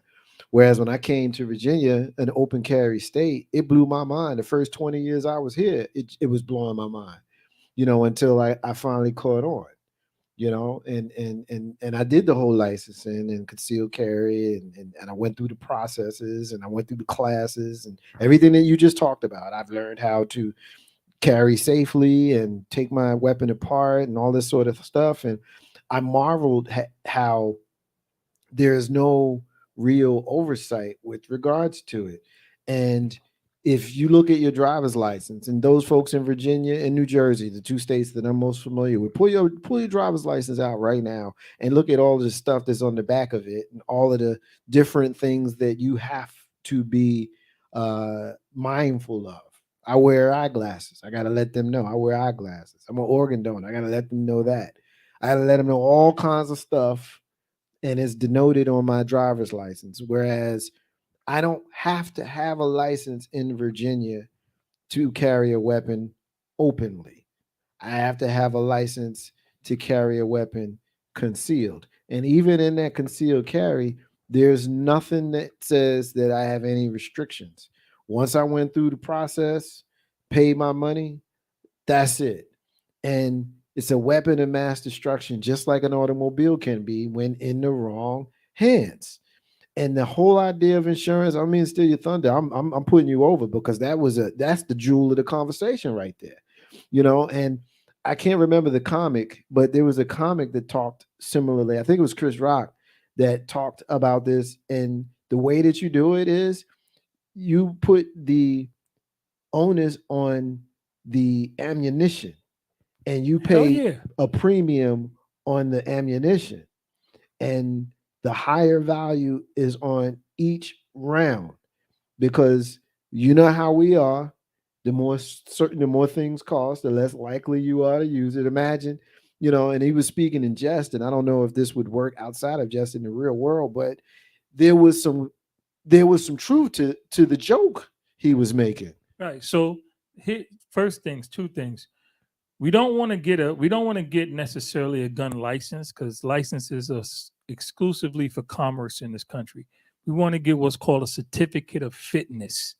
We want to know that you're able to operate that thing proficiently before you have it. There has to be limitations, not licensing, because when you start dealing with licensing, you start dealing with unlawful taxes and rights versus privilege. Driving can be licensed because it's a privilege, right? And all these economic things attached to it in commerce, even the title driver means somebody who has a paying passenger. If you don't got a paying passenger, you're not a driver. So you need to understand, you need a certificate of fitness, you need a registration so we know where the gun is, who has it, and who's supposed to have it. And yes, insurance and tax the bullets, state and federal. Federal tax, like they did with cigarettes, right? People ain't stopped smoking. People did not stop smoking. And they doubled the price of the cigarettes. So if you need to buy a box of bullets, it's a tax on that box of bullets, right? And people will be more cognizant of just wasting their ammo, just going around shooting shit up. And they will take better care of it too, because it will be more valuable to them because they spent more money on it. And you listen, how you gotta have insurance for everything else. You can't walk around now without medical insurance. Homeowners, renters. They won't give you the mortgage if you don't got home insurance. You gotta have insurance on the mortgage. You gotta have insurance before you get it. You gotta have insurance on your pet. Right. You gotta have pet insurance. You gotta have all this insurance, but not on your gun. You got this gun that kills people with no insurance on it. And I'm gonna come back and grab the police and put them to the side, but let's bring them back into it, right? You got these people, these trained professional killers, right, who's supposed to be there to protect and serve the community, committing outright acts of murder under justification that is very subjective. What the hell is I'm afraid for my life? Don't be a cop. Right? And I don't got no beef with police and people that's police, but if you was afraid from your life, why are you a cop? Explain that to me, right? When you're a cop, especially if you're a uniformed police officer, you walk outside with the badge, which is a target, and this uniform, which lets people who hate cops know what you are. You should be afraid for your life every single day. But somehow you only get afraid when you see black people in a car by themselves with no gun. So we got to think about the logic of that. And that's a whole nother subject matter. But when we talk about gun violence and death from gun violence, I like to get away from the police shooting. And I never want to talk about black people killing black people, because everybody kill their own people. That's just how it is. You're not going looking for somebody else. You're gonna kill who next to you, because hurt people. And there's not many people that's more hurt than black folks. One of the most racist phrases and terminologies in American history is the phrase "black on black crime." Yeah, it's disgusting. Every time I hear it, again, you dropping jewels tonight, because, like you said, it's a matter of where you are. It's proximity. You're not gonna go to the next town over and roll over those folks. You're gonna roll over who's next door. It's right there. Who's going far. Like you get into it with your own people, and it happens in Chinatown and Little Italy and in the trailer park and in any place where there are poor and disenfranchised people. That's where you're going to have high crime, whatever city that you're in. Poverty breeds crime. That's the first thing. But I want to get into something. You know who travels far to commit crime on people? Police. Because they don't live in the neighborhood. Police. They live per. You didn't think I was going to be there with you, did you? Per mile.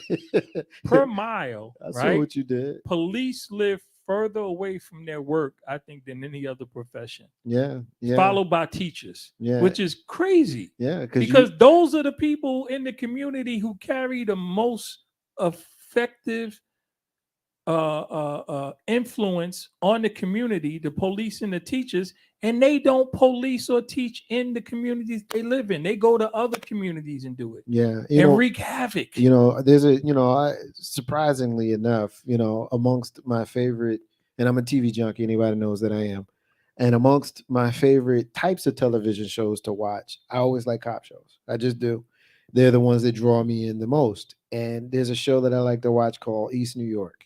Yeah, I'm a fan. I'm a fan of East New York. I like the show. You can watch it if you want to watch it. If not, then so be it. But the point that I wanted to make is one of the things they do on that show is they editorialize a lot of the things that we don't like about real life.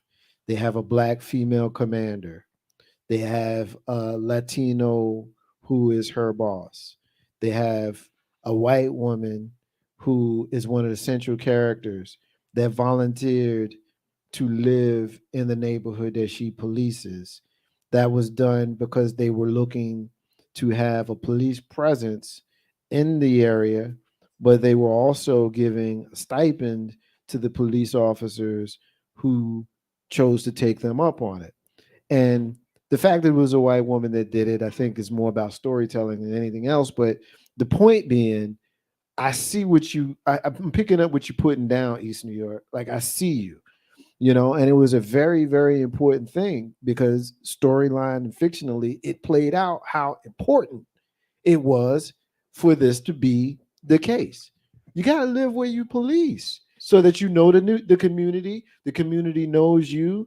You know the people who are the players, and you know the people who are going to be helpful to you. It is a benefit as opposed to you coming from zip codes away to police people, and you don't even know the culture of the hood that you police in.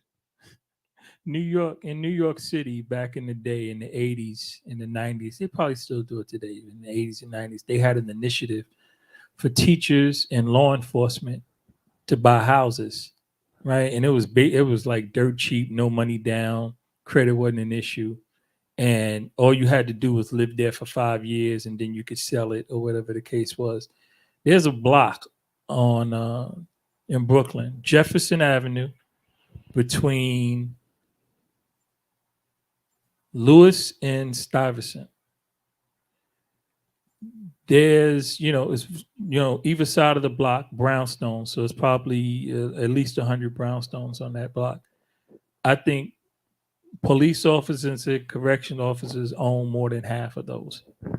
And they bought them at a time when they were anywhere from 120 to 200,000. Each one of them is at least $1.5 million right now. I bet you they did. And the teachers didn't pick up on it though. The teachers didn't get it, but the law enforcement guy, but they were all, for the most part, all black people. Yeah. And right, but they weren't in that precinct. They were in multiple precincts in Brooklyn and some in Manhattan and Rikers Island and so on and so forth. However, they bought inside the city limits because the case was in New York City, most of the cops and teachers lived out on Long Island or in Jersey or maybe Staten Island, but they weren't in the other boroughs. They weren't in Brooklyn, Bronx, Queens, and Manhattan, right? So, yeah, community policing is a way to go. All of these things are effective ways to make these changes. And guess what it does? It goes back to the green talk. It takes the black dollar and leave it in the community. The Jewish dollar will circulate 7 times before it leaves the community. $1, it will take 7 go-arounds before it goes out the community, if it goes out of the community. Yeah. Yeah, I've heard those numbers before myself.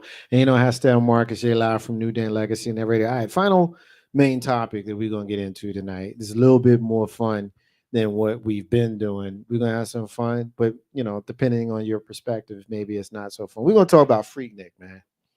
And we are of the age where this Freaknik documentary could potentially expose those in our generation.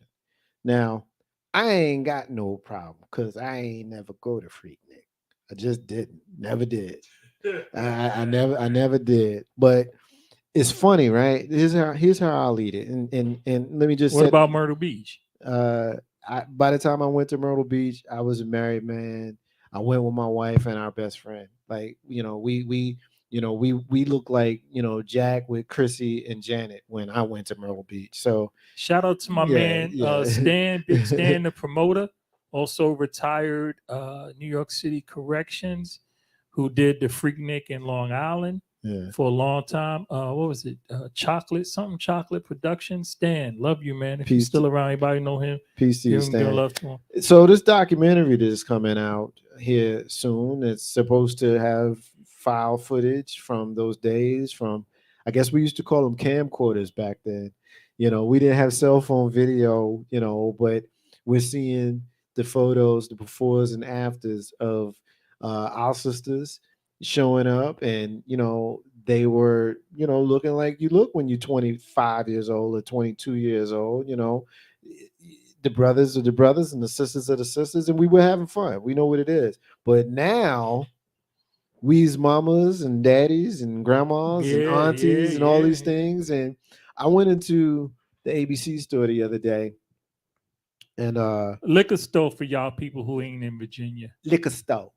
Went to the liquor store and ABC store, and there was a young brother talking to a white guy who was about our age. Young guy was young. The white guy was about our age, and I happened upon their conversation. They were talking about this doc, and the young guy was telling the older guy about it. White guy had no idea what Freaknik was, so his mind was blown just off the word. Want a cheap trick? Better go down to Freaknik. His mind was blown just off of the terminology. And the young guy, as I was walking up, he was like, man, my moms and my dad, they used to tell us about this all the time. I can't wait to see this documentary.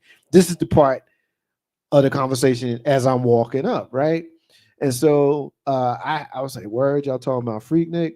And the white guy looked at me. He was like, do you know what this is? I was like, yeah, I know what this is. Then I looked at the young dude, and I was like, bruh, I said, we about to find out whose mamas and whose daddies was about it in the 90s and how they clutching pearls now. We seeing their whole lifestyles are completely different. So it's tongue in cheek, it's fun.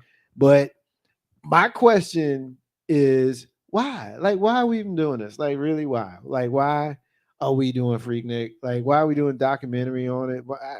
Is it necessary? They quit doing it because it was a lot of crazy shit that was happening, and people was wilding and exposing themselves and all this kind of stuff. The Legal Eagle is jumping in. She says Freaknik, a lot of people about to side eye their preachers, doctors, and judges. she ain't lying.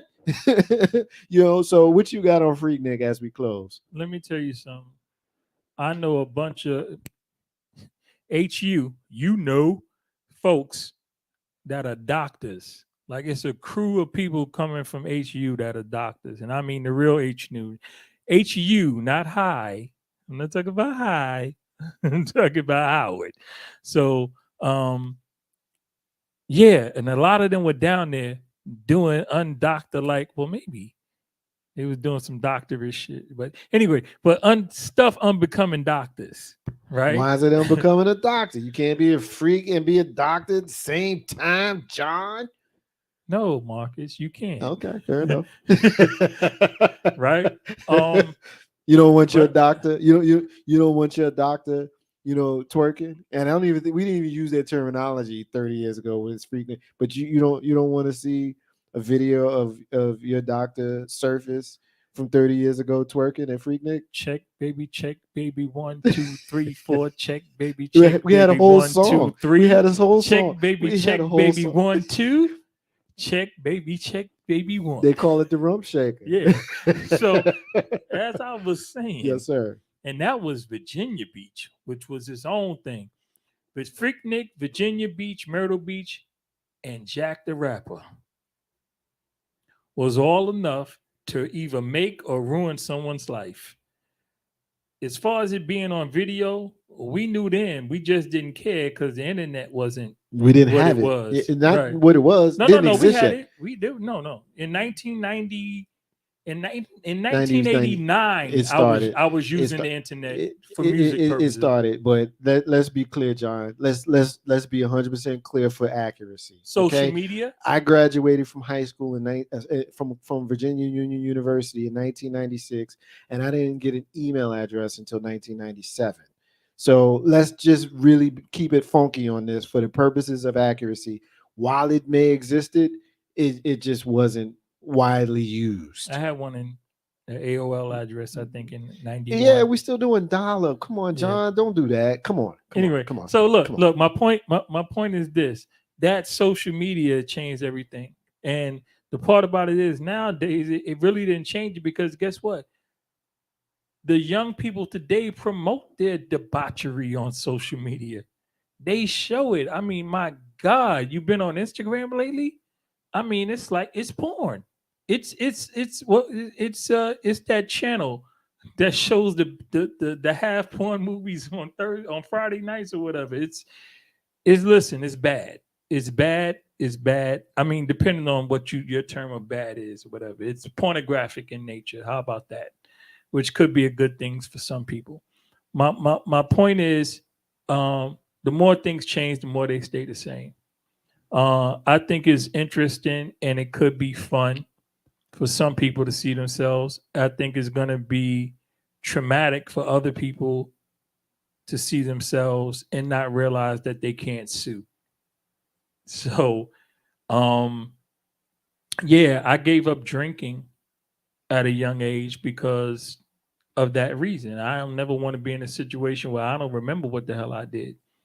Right. And somebody got me on camera doing some unbecoming stuff, because alcohol and what they call the mob mentality, alcohol and big groups have an effect on your natural inhibition, right? So you don't really change who you are, you just become more of your true self.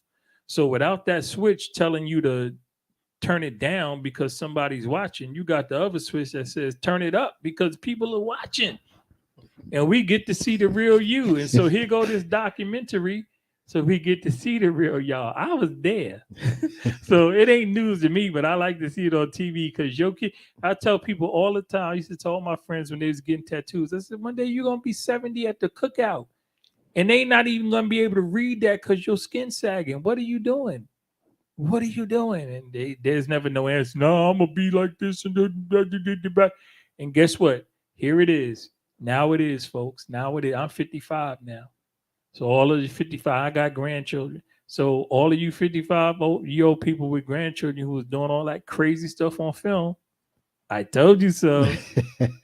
You know, I'm stepping with Marcus J. Live from NewDen Legacy the Radio. I would always joke about the tattoo with the sister who would get it on her stomach when she's 22, and when she's 42, now she got 2 tattoos. You know, it might be some folks who may not like that, but I mean that's just real talk. Like I was halfway through the one tattoo I had, knew I would never do that again. What about the people who get it written in a foreign language and they don't speak that Come language, on, man. and they have no idea what it says? Can we talk a minute about making fun of the tattoo people? Can we do that for a minute? If you like to. Yo, I mean, come on, man. Like the name, not the name, the like you said, the Chinese letters, like or Japanese. Or why whatever. are you doing that? You have no idea what it says. Why would you do that? You Why? have no idea. Why? And the person that's doing it probably don't know. And then when you ask somebody, they could tell you anything. And they still don't know. laughing at you. Because you don't even want to take the time to learn. It's just I used to tell people tattoos was a big deal in the 80s in New York. It was kind of illegal. There wasn't no place to get it. So people who had it, it was like a big deal to have a tattoo. So I thought about getting a tattoo. And I started doing research, and I did the history of tattoos. Okay, folks, here we go. Tattoos is like a Polynesian thing and an Indian thing. They do it with the hint in Polynesia, and they do it, in India, and they do it with the ink in Polynesia, and some places in Asia with the tattoo. It became popular outside of those places with sailors. Sailors got tattoos because they would have memories of the ports they visited and the lovers that they took. they would put their names on them. Sailors who spent months on end, years on end at sea, groups of men, no women. Well, anyway, they got these tattoos, and that was the thing. Get the name of your lover in the port where you were at on you so that the lover recognized that you were thinking of them all the time, right? But here's where nicknames came out and pet names. This way they could get the pet name, not the name, and they would call everybody by the same name and then show them the tattoo when they got. It was a whole big thing. I did a whole bunch of research on it. I'm not stamping anybody. I thought about when my daughter was. I didn't think about it as much when my son was born, but when my daughter was born, I thought about getting her name tattooed on me, and her mother told me that I shouldn't do it if I wasn't going to get her name and my son's name at the same time. I'm like, I'm not putting no dude's name on my body. I'm not doing it. Not even my son. That's your son. I'm like, but no, Not even I'm my not son. built like that. No dude's name. I'm not Tretch. Yeah, I'm not putting nobody's name. All right. I'm not Marcus. You my man, 50 grand. I'm not getting. Hey, look, anybody that knows me knows that I look at my baby girl and I swear she hung the moon. I'm not putting her name on me. Right. I thought that, like I said, I thought I'm about not it with my doing daughter. that. I'm not my mama or my mama. I'm not doing that. Ain't no half stepping with Marcus J. Live from NewDen, Legacy Internet Radio. So all of the comments, we appreciate y'all. These comments have been coming in so fast and so furious with us tonight, and I've taken to adding them to the feed, and which I generally do. Often our conversation flows to the point where I don't get them all in, but I do see them and I do add them to the record. So see the screen, and if you see anything that you want to reply to is there, and by all means continue to do that. And we just thank y'all so much, listeners and viewers and live folks. And we have our viewers and listeners that hang out with us live, and those that usually hang out with us in our replays. And y'all is the ones that make this, man. Y'all make this thing move. Y'all are the engine, and we just steer it, but y'all are the engine. And so this is my love letter to you. This is where I put you guys over, and I thank you, and John thanks you, and Steph thanks you, and we appreciate it. So this is the point of the show where we transition and we move to the final stages of the show, and we will move to our moment in Black history, as well as our rants and our closings. And so this week, let's see, we're going to start in 2006. David Richardson, a 16-year-old Latino, was brutally beaten, sexually assaulted after trying to kiss a white girl at a party, testifies before Congress in support of hate crime laws. 2012, first decision under North Carolina's Racial Justice Act finds that racial bias infected Marcus Robinson's capital trial 18 years earlier and commutes his death sentence to life without parole. 2007, Turner County High School in Ashburn, Georgia, holds its first racially integrated prom. In prior years, parents had organized private segregated proms for white and black students. 2007, y'all. 2007. Last one we'll do today, 1989. Many, many, many of us remember this. 1989. John, any idea where I'm going in New York City in 1989 in Central Park? Oh, Wild. I was going to say Tawana Brawley, but Wilden in Central Park. 5 Black and Latino teens are arrested for raping a jogger in New York City Central Park and spend more than a decade in prison before being exonerated. The Central Park 5 is what was the rape charge ever done, though? It was just assault and something else. I don't remember what the charge was specifically, but they were exonerated. And 30% of America's favorite ex-president was the one that charged towards calling for their death. You know, it's more than half of these people. 30%? What are you saying? Why you say it's 30? You know it's more than half. Yeah, fair enough. But 30% of the Republican electorate, I'll say it that way. Their guy wanted to execute 5 young men who were later exonerated. Now, let me tell you something about that. Let me just kind of monologue real quick, very, very quick on that piece. I'm the same age as them. 1989, I was 15.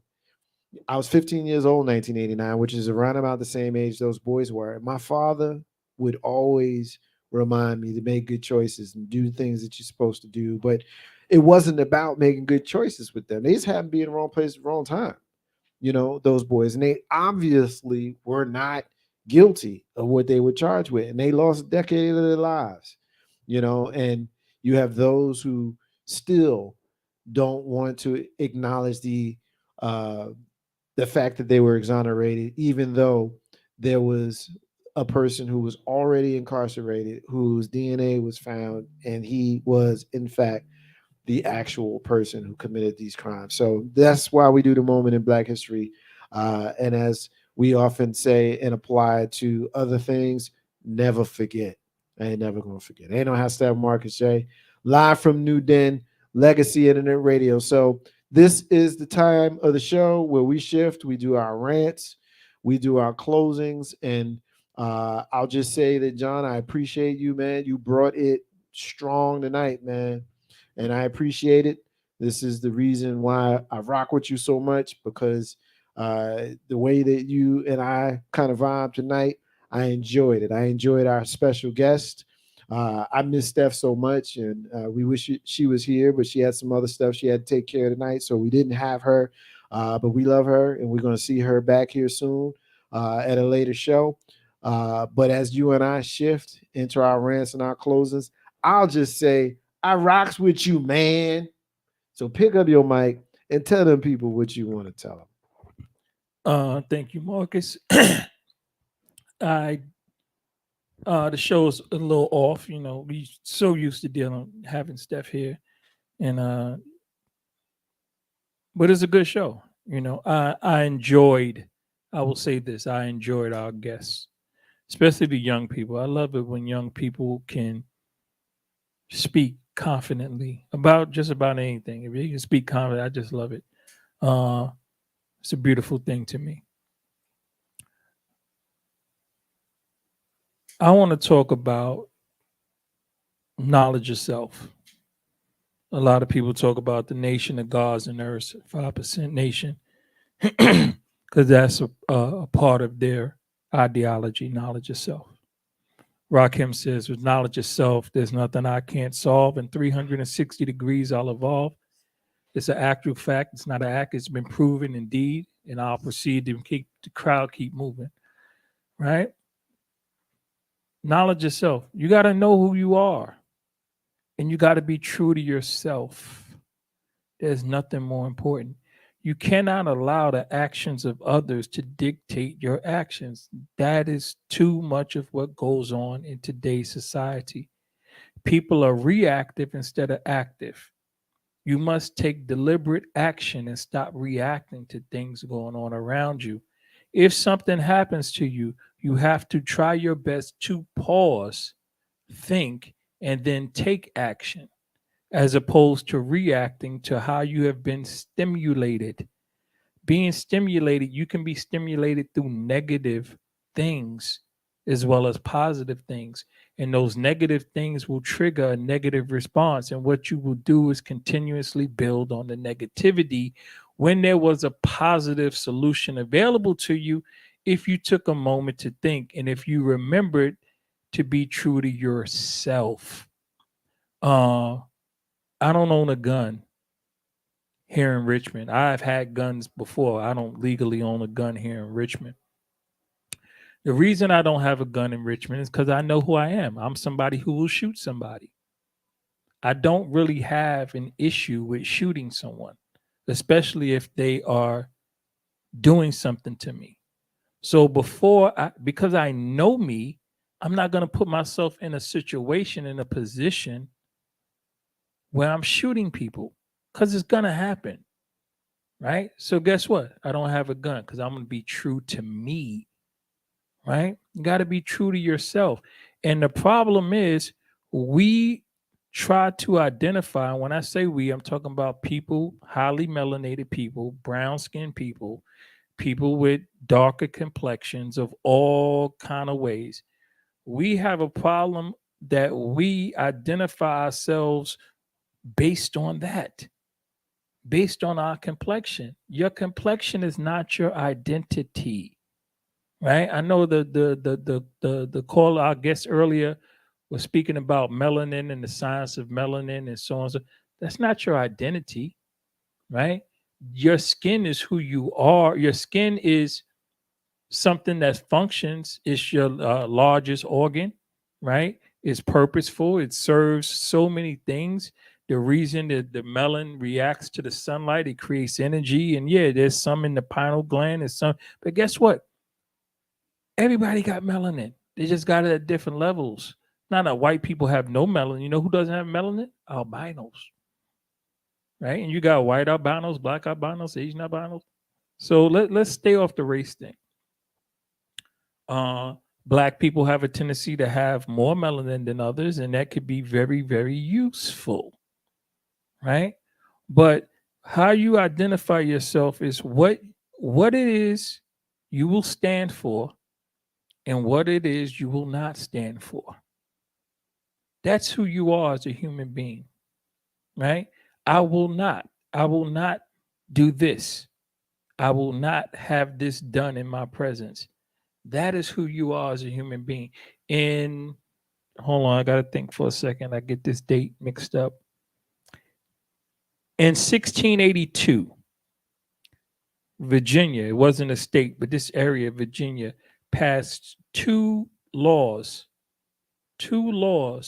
right, back to back, which took the people they called native and the people who were brought here as slaves from Africa and designated them the term Negro, the first designation of that term on this landmass. And it was done to combine the natives and the slaves who were brought over on ships, reason being to able to stop rebellions, right? So they didn't have time to figure out who was who, because you might have to ask some questions. You might have to, because guess what? The natives who were here looked just like the people they were bringing over on the ships. So they couldn't tell them apart. They didn't have time to ask questions. They didn't want to know. There was a lot of intermingling. So they said, you know what? Y'all all Negroes. Y'all all Negroes. And you know who aren't Negroes? These white people. So white people, all you white people who are friends with them and y'all want to do this rebellion, y'all not with them. Y'all not Negroes. Y'all white, because they made up another term, white. Right? And listen, yeah. Y'all still going to be slaves, but y'all get to tell these other slaves what to do. Right? So we always go back to this stuff of being able to know who you are, identify yourself, and guess what? You don't got to go way back in history to do it. You can do it from the time that you realized that you were an adult, and the time that you realized that you were responsible for your own actions. And if you have children, you're responsible for the actions of others. And where do you plant your flag? What is it that you won't do? Right? And what is it that you shall do? Shall, all capital letters, shall do. It means it will happen. You shall do this. Right? And I will not have this done. This will not happen as long as I draw breath. That is who you are. Know who you are, and do not allow others to influence or move your flag based on their shit. And that's my rant. Ain't on has Steppin with Marcus J, live from NewDen Legacy Internet Radio. I'm gonna do something a little bit different than I had done in the past. I always make sure that I profile missing and or exploited children on our show. Tonight, I'm going to do that as part of my rant. It is a rant that I have done in the past, but I know that we always have new folks joining us, and so I will share with you all my inspiration for why I do this. And I'll lead with the young folks that we're looking for here locally. Tonight, we're going to look for two young sisters. We're looking for Lamaya Miller, who is missing from here in the Richmond area since April 5th. 2023. She's 13. She's 4'7". She's 90 pounds. She's last seen wearing red shirt and blue jeans. She has brown hair with orange ends and might be natural, afro, or ponytail. If you've seen her, please contact the Richmond Police Department at 804-646-5125. We're also looking for Kalasia Yerlardi Young, who's missing since April 10th. From Henrico, 15 years old. She's 5'3", 125. Last seen wearing blue jeans, white shirt, gray jacket, and her hair is black with pink stripes. She has a piercing in her right nostril, multiple ear piercings. If you have seen her, please contact the Henrico County Police Department at 804-501-5000. We're also going to always be looking, and I look forward to the day when we don't have to look for Keisha Jacobs anymore.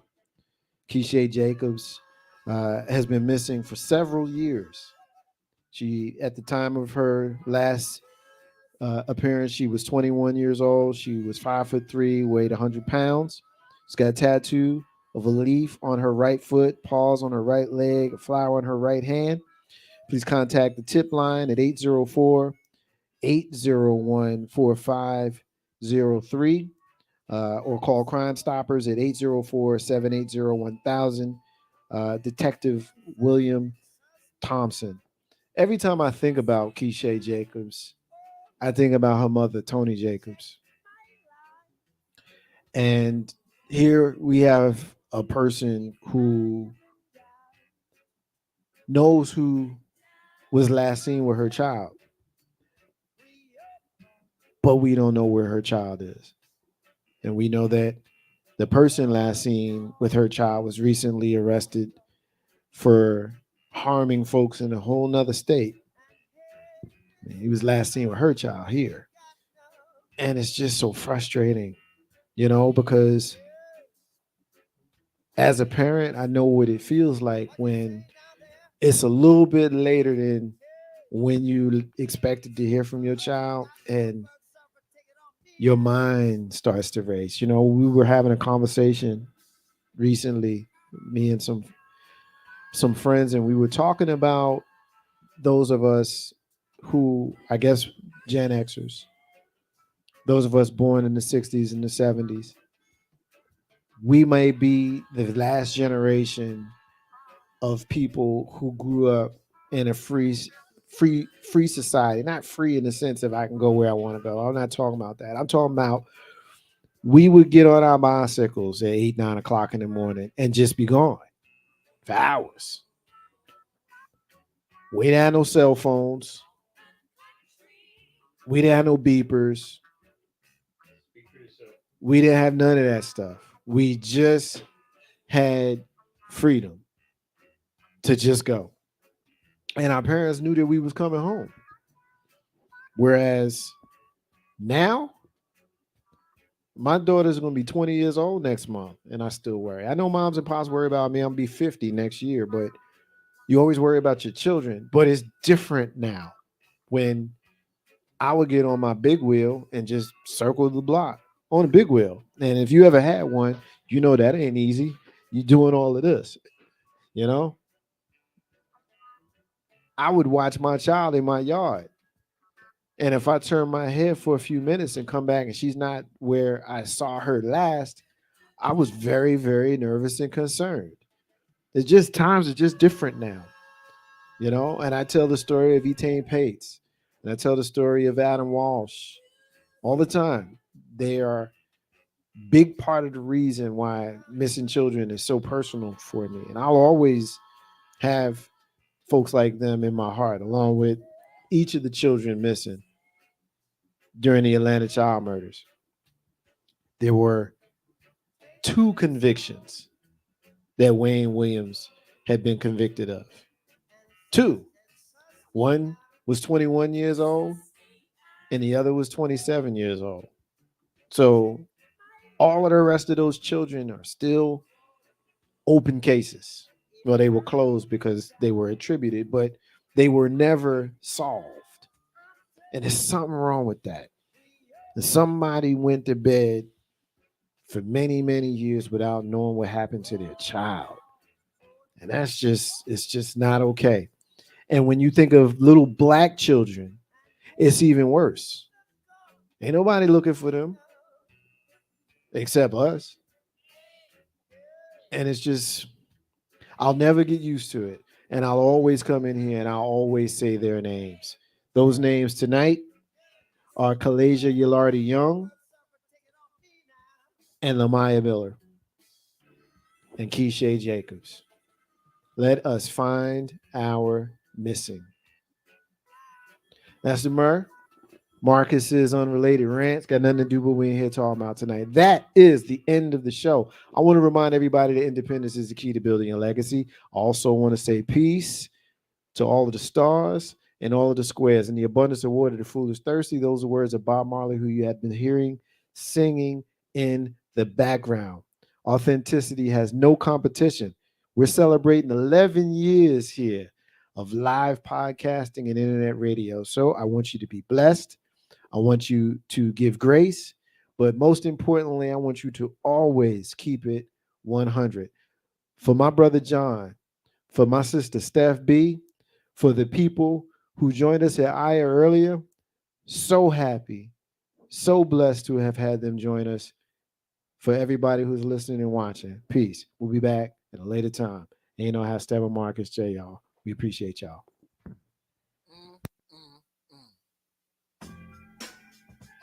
Oh yeah, I'm with this, with me. I'm just gonna lay back and I'ma drop some smooth lyrics. So tune in 7 to 9:30 and don't be late. We about to set it straight. Ain't no half stepping with Marcus J. Word. I'm ready, let's go. Ain't no half stepping, that's the name of the show. Yeah, Marcus J hosting and we ready to go. Yeah, Hunters talk sprinkle with a dash of humor to the legacy listeners and the online viewers. What you wanna talk about, call it, we hearing you. Cover all topics, touch on the main issues.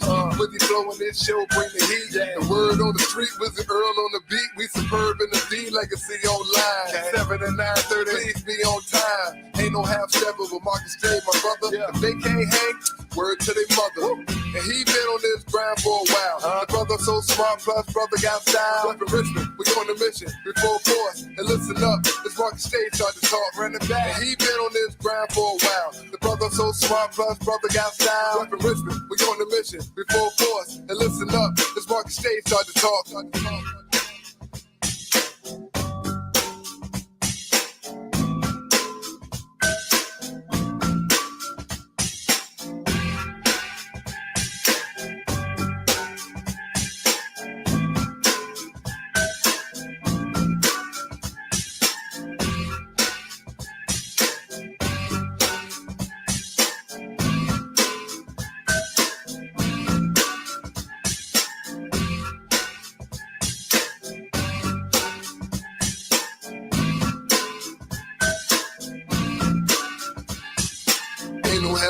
That's the name of the show. Yeah, Marcus J hosting and we ready to go. Yeah, Hunters talk sprinkle with a dash of humor to the legacy listeners and the online viewers. What you wanna talk about, call it, we hearing you. Cover all topics, touch on the main issues.